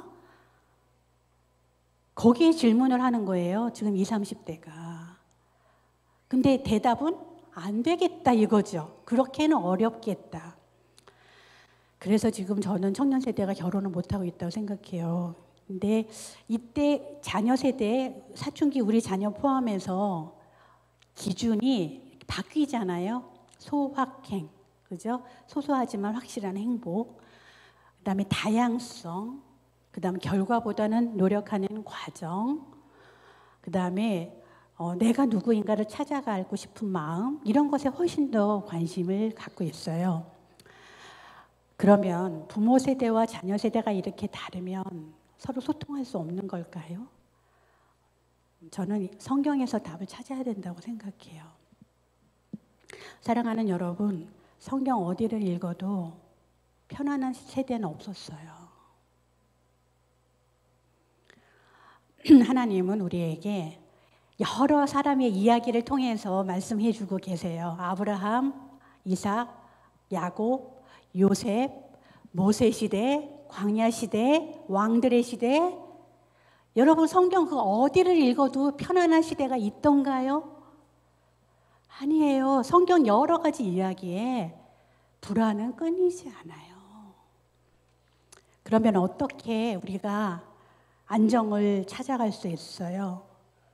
하나님께서 우리에게 원하시는 것들을 찾을 때, 제가 보통 지역교회 강의를 가면은 바로 전주에 목사님 설교를 듣거든요. 담임 목사님 주일날 설교를 들어요. 근데 그거 어디 있어요? 제가 여기 홈페이지에 들어갔는데 못 찾겠어요, 한 목사님. 그죠? 그리고 분목사님 설교만 나와 있는 거예요. 그래서 제가 한성민 목사님 설교를 들었잖아요. 성경에 중요한 질문들 시리즈가 있더라고요. 그리고 한 목사님이 너희는 예수를 누구라 하느냐. 그리고 정말 목이 터져라 말씀하시더라고요. 혹시 들으신 분 계실지 모르겠지만 한 목사님의 설교에 하나님 나라를 살자. 메시아가 이 땅에 오셔서 이미 선포하시고 만들어주신 그 하나님 나라를 우리가 이제 온몸으로 살자. 그 설교를 해주셨어요. 맞죠? 저 너무 감명 깊게 듣고 왔거든요. 여러분, 불안은 끊이지 않아요. 편안한 세상은 없었어요. 그러면 어떻게 우리가 하나님의 나라를 살 수 있겠습니까? 가족에서 내가 반복하던 것을 떠올려 보시고 오늘 나의 가족사에 하나님 아버지를 다시 모셔야 돼요. 여러분들 여기에 중간에 하나님이 계시죠? 그리고 위에 부모님, 배우자, 직장 상사, 시부님, 장인, 장모, 그 다음 줄에 형제, 자매, 직장 동료, 교회 또래들, 그 아래 자녀가 있어요. 여러분들 제가 처음에 갈등이라고 하는 건 여러분들이 여러분 부모님하고 살면서 사춘기에 경험한 것들을 한번 떠올려 보시고 그때 여러분들이 욕구하던 것, 그때 여러분들이 사춘기 때 기대하던 것, 그거 지금 채워지고 있어요? 이상적으로는요, 그때 우리한테 있었던 결핍, 그때 우리가 바라던 것들, 그런 게 내가 하나님을 아버지로 만난 이후에 채워졌다가 돼야 되는 거예요. 저는요, 우리 아버지가 목사님이었어요. 우리 아버지 목사님, 30몇 년 동안 한 교회 담임 목사님. 저는 거기 저는 우리 아버지 볼 때마다 내가 잘해야 돼. 내가 모범이 돼야 우리 아버지가 일하기 편해. 이럴 거 아니에요? 목사 딸이니까. 우리 어머니 전쟁 고아예요. 6.25 전쟁 고아. 그래서 우리 어머님의 인생이 불우했어요. 엄마 아빠 없어가지고 공부도 제대로 못하신 분이 우리 엄마예요. 근데 우리 아버지는 다행히 저를 41에 저를 낳으셨기 때문에 너무 귀하게 저를 키워주셨어요. 여러분 지금 제가 제 어머님 아버님하고 이야기를 나눌 때 어릴 때부터 사춘기까지 여러분들은 여러분의 부모님과 어떤 경험을 했는지 한번 떠올려 보세요. 그리고 그때 경험했던 것이 하나님 아버지로 다 채워지고 있는지 한번 살펴보세요. 여러분 그게 안 차잖아요. 여러분 그거를 자녀들하고 채우려고 할 거예요. 그걸 여러분 자녀에게 기대할 거란 말이죠. 그래서 제가 제 아버지 얘기를 해드릴게요. 우리 아버지가 식탁에서 이렇게 밥을 먹고 있잖아요. 그러면은 제가 먹는 거 엄청 좋아해요. 이렇게 막 입에다 쳐넣어요. 푹 먹고 있으면 우리 아버지가 이렇게 말했어요. 아이고, 고고고고, 북한 분이거든요. 고고고고, 토끼처럼 오물오물 잘도 먹는구나. 이렇게 늘 웃으면서 말씀해 주셨어요. 우리 아버지 앞에 가면 혼날 일, 지적받을 일 하나도 없었는데 우리 엄마는 똑같이 먹고 있잖아요. 그러면 뭐라 그러시냐면 저 먹순이 먹순이라 그러셨어요. 저보고 헛똑똑이라고 하셨고 또 하나 못난이, 제 별명 3종 세트였어요. 그렇지 않아도 이영애 닮은 여동생 때문에 머리가 아파 죽겠는데 엄마는 저보고 못난이, 헛똑똑이, 먹순이 이렇게 말씀하셨어요. 전 나중에 알았어요. 그게 우리 엄마가 엄마를 보는 시선과 태도였다는 것을. 사랑하는 여러분, 부모가요, 하나님 안에서 정말 완전히 내가 하나님께 자유롭고 기쁘고 만족한 자녀가 돼야 내 자녀도 그런 시선으로 보는 것 같아요. 근데 우리 엄마가 맨날 저한테 지적을 하거든요. 이것. 심지어 제가 어느 날 CGN TV에 나와가지고 그 방송에 미국에 있는 엄마한테 간 거예요. 좀 좋아할 만도 하잖아요. 그죠? 우리 엄마가 전화했어요. 은영아 잘 봤다. 근데 너 그 스카프 그렇게 매면 안 돼. 여러분 제가 그런 엄마하고 살아가지고요. 이게 있잖아요. 여러분들 우리 어머니 아버지하고 했던 경험이 사실 누구랑 반복되냐 하면 우리의 장인 장모 시부모님 어른들 직장 상사 교회 오면은 목사님 권사님 장로님 이런 분들하고 반복이 되더라고요. 그래서 저는 학교에 남자 총장님, 여자 총장님을 다 겪었는데요. 남자 총장님, 오누리 교회 하용조 목사님이 저희 총장으로 오셨을 때 있었어요. 하용조 목사님 돌아가셨지만 아시죠? 예, 그분이 총장으로 계실 때 이렇게 저렇게 문이 있고 여기에 이렇게 책상에 앉으셔서 저를 기다리셨어요. 무슨 일 때문에. 근데 문이 열려서 제가 딱 들어갔는데요. 그분이 너무 뜻밖으로 저를 향해서 이렇게 윙크를 날리셨어요. 여러분이면 어떻게 할 것 같으세요? 여러분의 상사가 윙크를 해요. 저는 남자 어른은 어렵지 않으니까 문 열고 들어가면서 맛 윙크. 다 윙크를 날리면서 제가 들어갔단 말이에요. 그렇게 저는 남자 어른은 편하거든요. 근데 총장님이 여자로 바뀌었어요. 어느 날. 또 둘만 독대를 했어요. 그리고 이제 일 마치고 저 총장님 나가보겠습니다. 이거 일어나는데 갑자기 총장님이 잠깐만요, 교수님. 그때부터 막 긴장이 되는데 왜 긴장이 돼요? 엄마 피겨잖아요. 뭘 또 지적받을까. 근데 아무 말 없이 그날 제 스카프를 다시 예쁘게 매주셨거든요. 오셔가지고 좋은 거죠 이거. 이제 나오면서 너무 불안한 거예요. 색깔이 마음에 안 드셨나? 디자인이 마음에 안 드셨나? 내가 맨 게 마음에 안 드셨나? 이렇게 되는 게 사람 마음이에요. 여러분 이제 위아래로 제가 말씀드릴게요. 여러분 아버님 유능하고 책임감 있는 분이셨나요? 무력하고 무책임한 분이셨어요. 여러분들 아버님을 그렇게 어떻게 경험하느냐에 따라서 내가 어떤 사람이 되고 싶은가가 결정이 되죠. 난 절대 아빠처럼 안 될 거야. 아니야, 난 우리 아빠처럼 되려면 멀었어. 뭐 경험을 하시겠죠. 그 상태에서 여러분들이 자녀를 맞이하는 겁니다. 만약에 여러분 자녀를 둘을 낳는데 한 명은 나처럼 너무 유능해지려고 막 애를 써요. 하는 것마다 다 너무 잘해요. 근데 둘째는 너무 무책임해 보이는 거예요. 저러다 저게 뭐가 되려고. 이런다 하고 생각해 보세요. 그럴 때 여러분들이 자녀를 어떻게 대할까요? 위아래로 이렇게 내려오는 걸 우리 봐야 되거든요. 이게 두 가지 가능성이 있는데요. 어떤 부모님은 나처럼 막 순종하고 모범적이고 능력 있고 막 유능해지려고 하는 자녀를 보면 막 내가 숨이 막혀. 왜냐하면 내가 그렇게 사느라고 너무 힘들었거든요. 넌 그렇게 살지 마.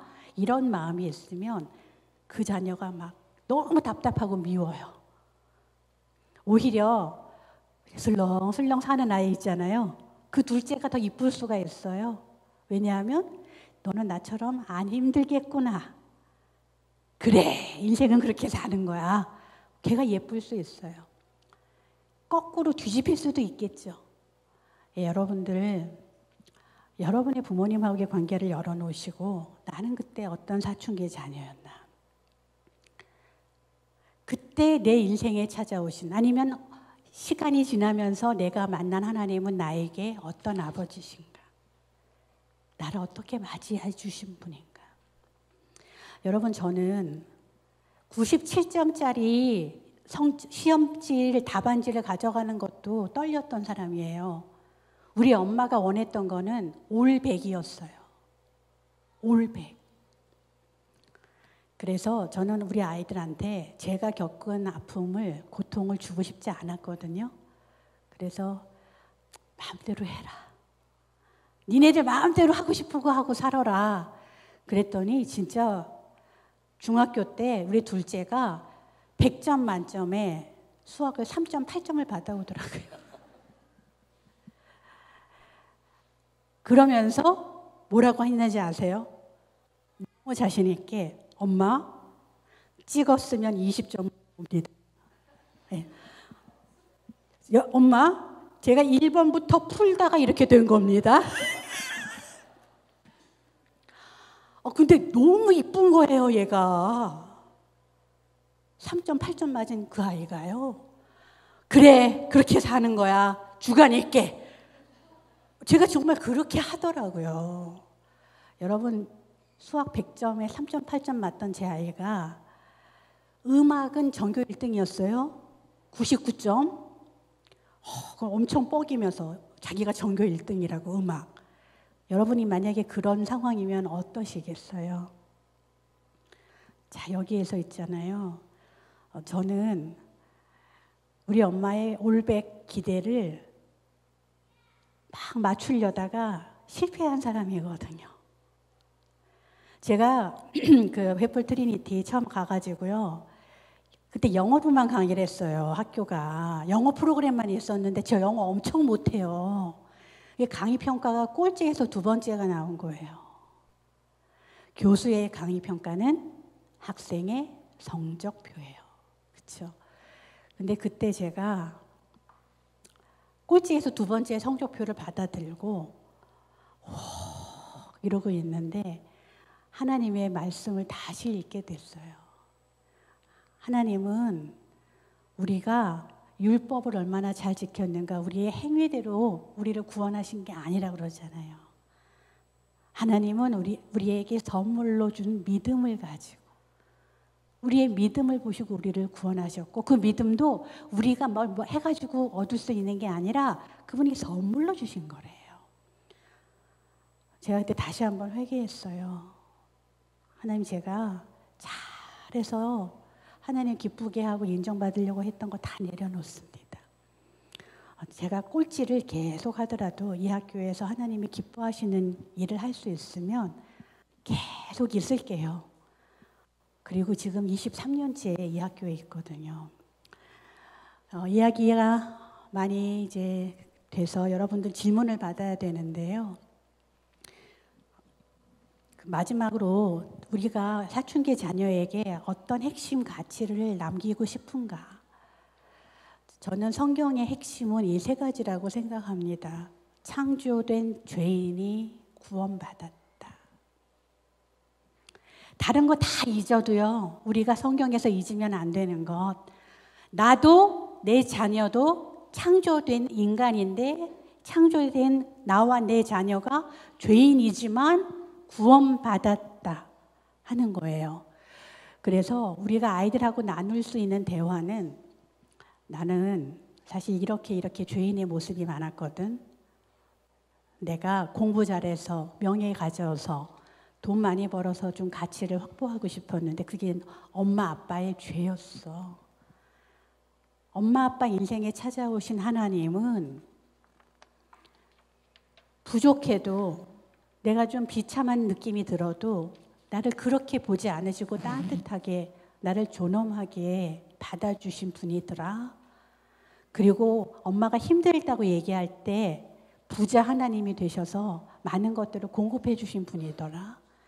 나도 너희가 그런 하나님을 만났으면 좋겠어. 우리가 아이들하고 이야기할 것 이것밖에 없을 거예요. 창조된 죄인이 구원받았다. 2번째는 부활과 영생이에요. 죽어도 다시 살고 영원히 살 것이다. 여러분, 뭐가 갈등한다고요? 뭐가 부딪히는 거라고요? 욕구와 기대, 가치, 인생의 방향. 사랑하는 여러분, 여러분의 인생을 이만큼 인도하시고 동행하신 하나님을 여러분 느끼신다면, 사춘기에 여러분 복창 터지게 하는 그 아이, 사춘기에 제가 뭐가 되려고 저러나 하는 그 아이, 여러분처럼 하나님의 손에 있지 않겠습니까? 내가 그때 그렇게 불우하고 힘들었지만 내 인생 여기까지 살고 보니 하나님 아버지를 안에 이 아이의 인생이 있다면 부족한 게 없겠네. 그래서 아이들한테 이야기를 해주는 거죠. 얘들아, 여기가 끝인 것처럼 살지 말자. 우리는 죽어도 다시 살고 영원히 살 거니까.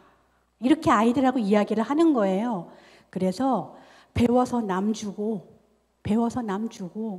그 다음에 인생의 목표, 네 옆 사람을 위해서 죽을 수 있으면 제일 좋아.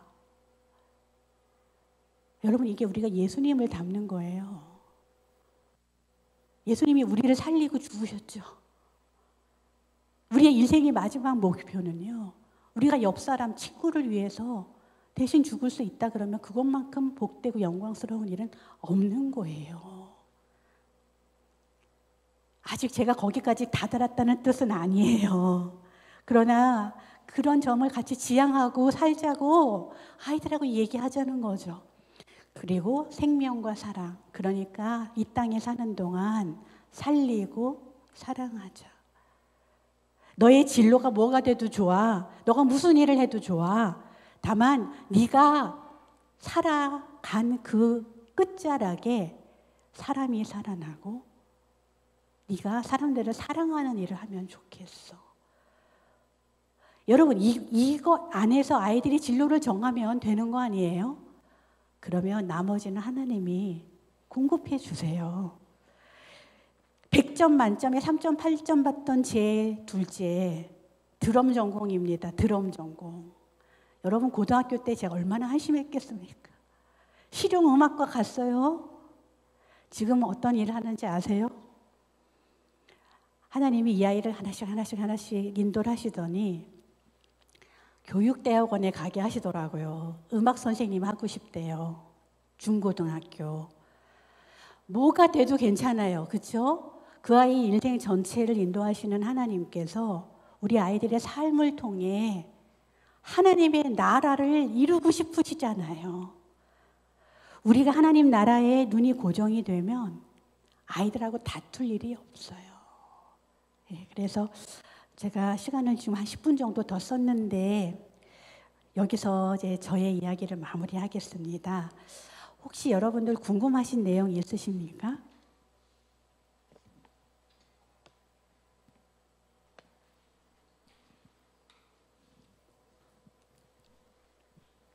네, 혹시 강의 들으시면서 질문하실 거 있으시면 질문하시면 우리 교수님 답변해 주시겠습니다. 네, 그리고 여러분들 오늘 제가 이제 여러분들의 마무리할 때 이런 질문들에 여러분들이 답이 좀 됐다면 오늘 강의가 여러분께 도움이 됐을 것 같아요.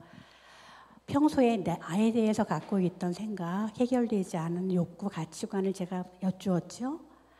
평소 내 자녀에 대해서 갖고 있던 생각, 욕구, 기대를 제가 여쭈었잖아요. 그 다음 평소에 내가 하나님 앞에서 경험하는 나, 하나님의 자녀된 나에 대해서 느꼈던 것들, 또 욕구가 만족된 정도. 여기서 4번, 5번. 내가 하나님과 다시 이어져야 하는 지점에서 필요한 것들. 내가 사춘기 때 이 하나님을 경험하면서 달라졌으니, 또는 그 이후에도 내가 하나님 아버지로 이런 경험을 하며 사니, 내가 내 자녀하고는 조금 이렇게 다르게 말하고 행동하고 해보고 싶어 하는 것들이 한두 가지라도 좀 정리가 되면 여러분들이 아마 갈등 없이 여러분 자녀들하고 지내실 수 있을 것 같아요. 네, 여기까지 말씀을 드렸는데 여러분들 1시간 40분이 굉장히 긴 시간이거든요. 몇 분이죠? 80분? 80분? 100분? 100분이나 했나요, 제가? 근데 100분이 저한테는 여러분들이 잘 들어주시니까 그냥 후딱 지나간 것처럼 지나갔어요. 예, 감사드리고요. 궁금하신 거 있으세요?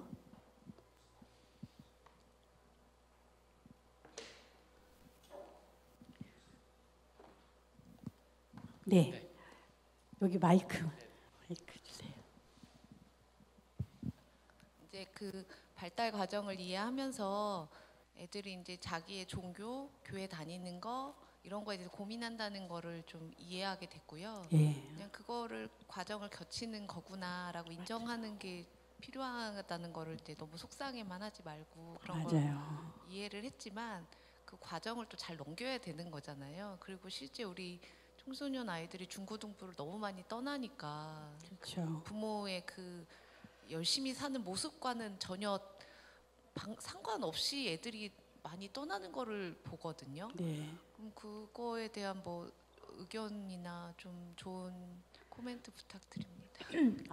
제가 선생님들 2019년도에 사실 저는 목사 안수를 받았어요. 근데 19년도에 목사 안수 받기 전까지 한 교회를 그냥 서리 집사, 그다음에 권사 이제 이렇게 섬겼죠. 제가 고등부 새 친구반 교사를 오래 했어요. 그때 제가 느꼈던 거는요, 아이들이 중고등부 왜 자꾸 떠나가는가? 교회에서 고민을 편하게 나눌 수 있도록 해주면 되거든요. 그러니까 교회 와서 선생님들하고 제가 하나님이 안 믿어져요. 이런 얘기 편하게 할 수 있어야 돼요. 제가요, 교회 이런 점에 대해서 지금 굉장히 비판적이 돼요. 그런 얘기 편하게 할 수 있어야 돼요. 그런데 그런 분위기가 안 만들어지면 여기 올 수가 없잖아요. 자기 마음을 나눌 수가 없잖아요. 그래서 제가 섬기던 교회에서도 그 교사 원래회 그런 거 할 때 여러 차례 말씀드렸는데 쉽지는 않더라고요. 왜냐하면 교회마다 분위기가 다르고 제가 섬겼던 교회가 교회 오면은 교리를 배워야 된다. 말씀을 배워야 된다. 그런 입장이 굉장히 강하셨어요. 근데 저는 교회 오면 즐거워야 된다. 교회 오면 자기의 마음이 나눠질 수 있어야 된다. 이런 입장이었거든요. 그래서 저는 좀 실패를 했지만 결국 제 의견은 받아들여지지 않았거든요. 근데 그냥 개인적으로 제 의견을 물으신다면 제가 3040이라고 아세요? 3040 시대? 3040 세대에도 이제 평신도로 교육도 하고 그 모임 회장도 하고 그랬었어요.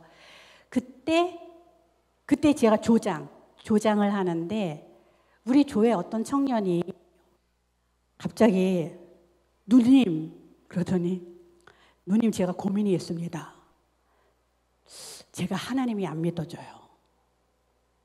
저는요 그때가 너무 기뻤어요. 교회 안에서 솔직한 얘기를 할 수 있어야 되잖아요. 그래서 너가 하나님이 안 믿어지냐? 그리고 제가 한 거는 1년 반 동안 그 아이하고 1대1을 했어요. 매주 1시간 반씩. 하나님 믿어지기 1대1. 결국은 그 친구가 북한산에서 만난 하나님을 떠올렸어요. 하나님이 안 믿어진다 그러던 친구가 계속 대화를 하는데 어머 누님 제가 한 가지 떠오르는 게 있습니다. 제가 북한산, 서울에 북한산이 있거든요. 거기 등산을 갔는데 여름에 번개가 치고 천둥이 치고 너무 무서웠대요. 막 비가 내리는데 그때 하나님 그럴 때 하나님께서 저를 이렇게 감싸주고 안아주는 느낌이 들었었다는 거예요. 여러분 있죠? 이 청년은 사실은 조현병을 앓았던 청년이에요. 조현병 뭔지 아시죠? 저는 교회에 필요한 게 뭐냐 하면요. 한 사람을 한 영혼으로 소중하게 대해주는 것. 내 이야기, 나의 개인적인 관심사에 교회에서 관심을 가지고 그 누군가가 깊이 관여해 주는 것. 결국 이 친구가요, 저하고 1년 반을 밥 먹으면서 매주 1시간 반씩 얘기를 했잖아요. 저는 상담 전문가지만 그 아이하고 상담 안 했어요. 그 아이가 하는 얘기를 계속 들었어요. 그리고 확인만 해주는 거예요. 근데 북한산에서 만난 그 하나님, 나를 정말 안전케 하셨지. 그래서 그 다음부터는 매주 너 북한산에서 하나님 만났잖아. 북한산 하나님이 있잖아. 제가 계속 그랬는데 그 친구가 조현병을 이기고 취직을 하더라고요. 너무 놀라운 하나님의 역사를 제가 본 거죠. 교회 안에 필요한 거요. 한 영혼에 대한 진심 어린 관심 같아요. 그리고 그 관심을 느끼면 아이들은 교회 떠나지 않아요. 네, 제가 말씀이 좀 길어졌는데요. 네, 또 궁금하신 것 있으세요? 물론 그 청년은 다른 교회로 옮겨가지고요. 다른 교회로 왜 옮겼냐 그랬더니 거기에 나이 드신 아가씨들이 많다고 네, 이렇게 옮겨갔어요. 또 뭐 여러분들 소감을 의견 질문 다 좋습니다.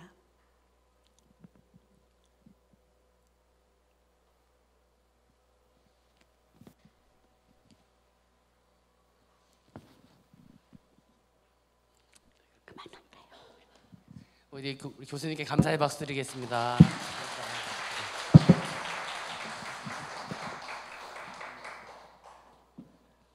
네. 비 오는 날 서울에서 운전하고 오셨어요. 뭐 힘드신 여정이었는데 또 이렇게 귀하게 강의해 주시고 거의 100분 동안을 계속 말씀하시는 게 쉬운 일이 아닌데 너무나 감사를 드립니다. 이제 다음 주가 이제 우리 사춘기 부모학교 마지막 시간입니다. 그래서 다음 주에는 TMD 교육그룹의 고봉익 대표님, 우리가 이번에는 다 이제 신실한 또 목사님 계시고 또 지난 주도 다음 주도 신실한 교육 전문가이십니다. 다음 주는. 그래서 다음 주 오신 우리 사춘기 부모들에게 가장 고민이 우리 아이들 어떻게 공부를 시키나, 어떻게 잘 공부로 안내할 수 있을까라는 고민이 있을 것인데 다음 주에 오시면 그런 데 많은 도움과 유익이 될 줄 믿습니다. 이렇게 오늘 많이 와주셨는데 다음 주에 오시면 더 큰 하나님의 은혜가 있을 줄 믿습니다. 다음 주도 기대하시고 3시부터 시작입니다. 오늘 좀 늦게 오신 분들이 좀 있으신데 3시 좀 일찍 오시면 좀 더 풍요롭게 강의를 다 드릴 수 있습니다. 다음 주 3시에 같이 만나도록 하고 이 시간 잠깐 우리 주기 논문하고 오늘 모임 마치겠습니다. 하늘에 계신 우리 아버지여, 이름이 거룩히 여김을 받으시오며 나라의 마옵시며 뜻이 하늘에서 이루어진 것 같이 땅에서도 이루어지리이다. 우리가 우리에게 죄 지은 자를 사하여 준 것 같이 사하여 주옵시고 우리를 시험에 들게 하지 마옵시며 다만 악에서 구하옵소서. 대개 나라와 권세와 영광이 아버지께 영원히 있사옵나이다. 아멘. 우리 할렐루야 한 번만 하겠습니다. 할렐루야. 감사합니다.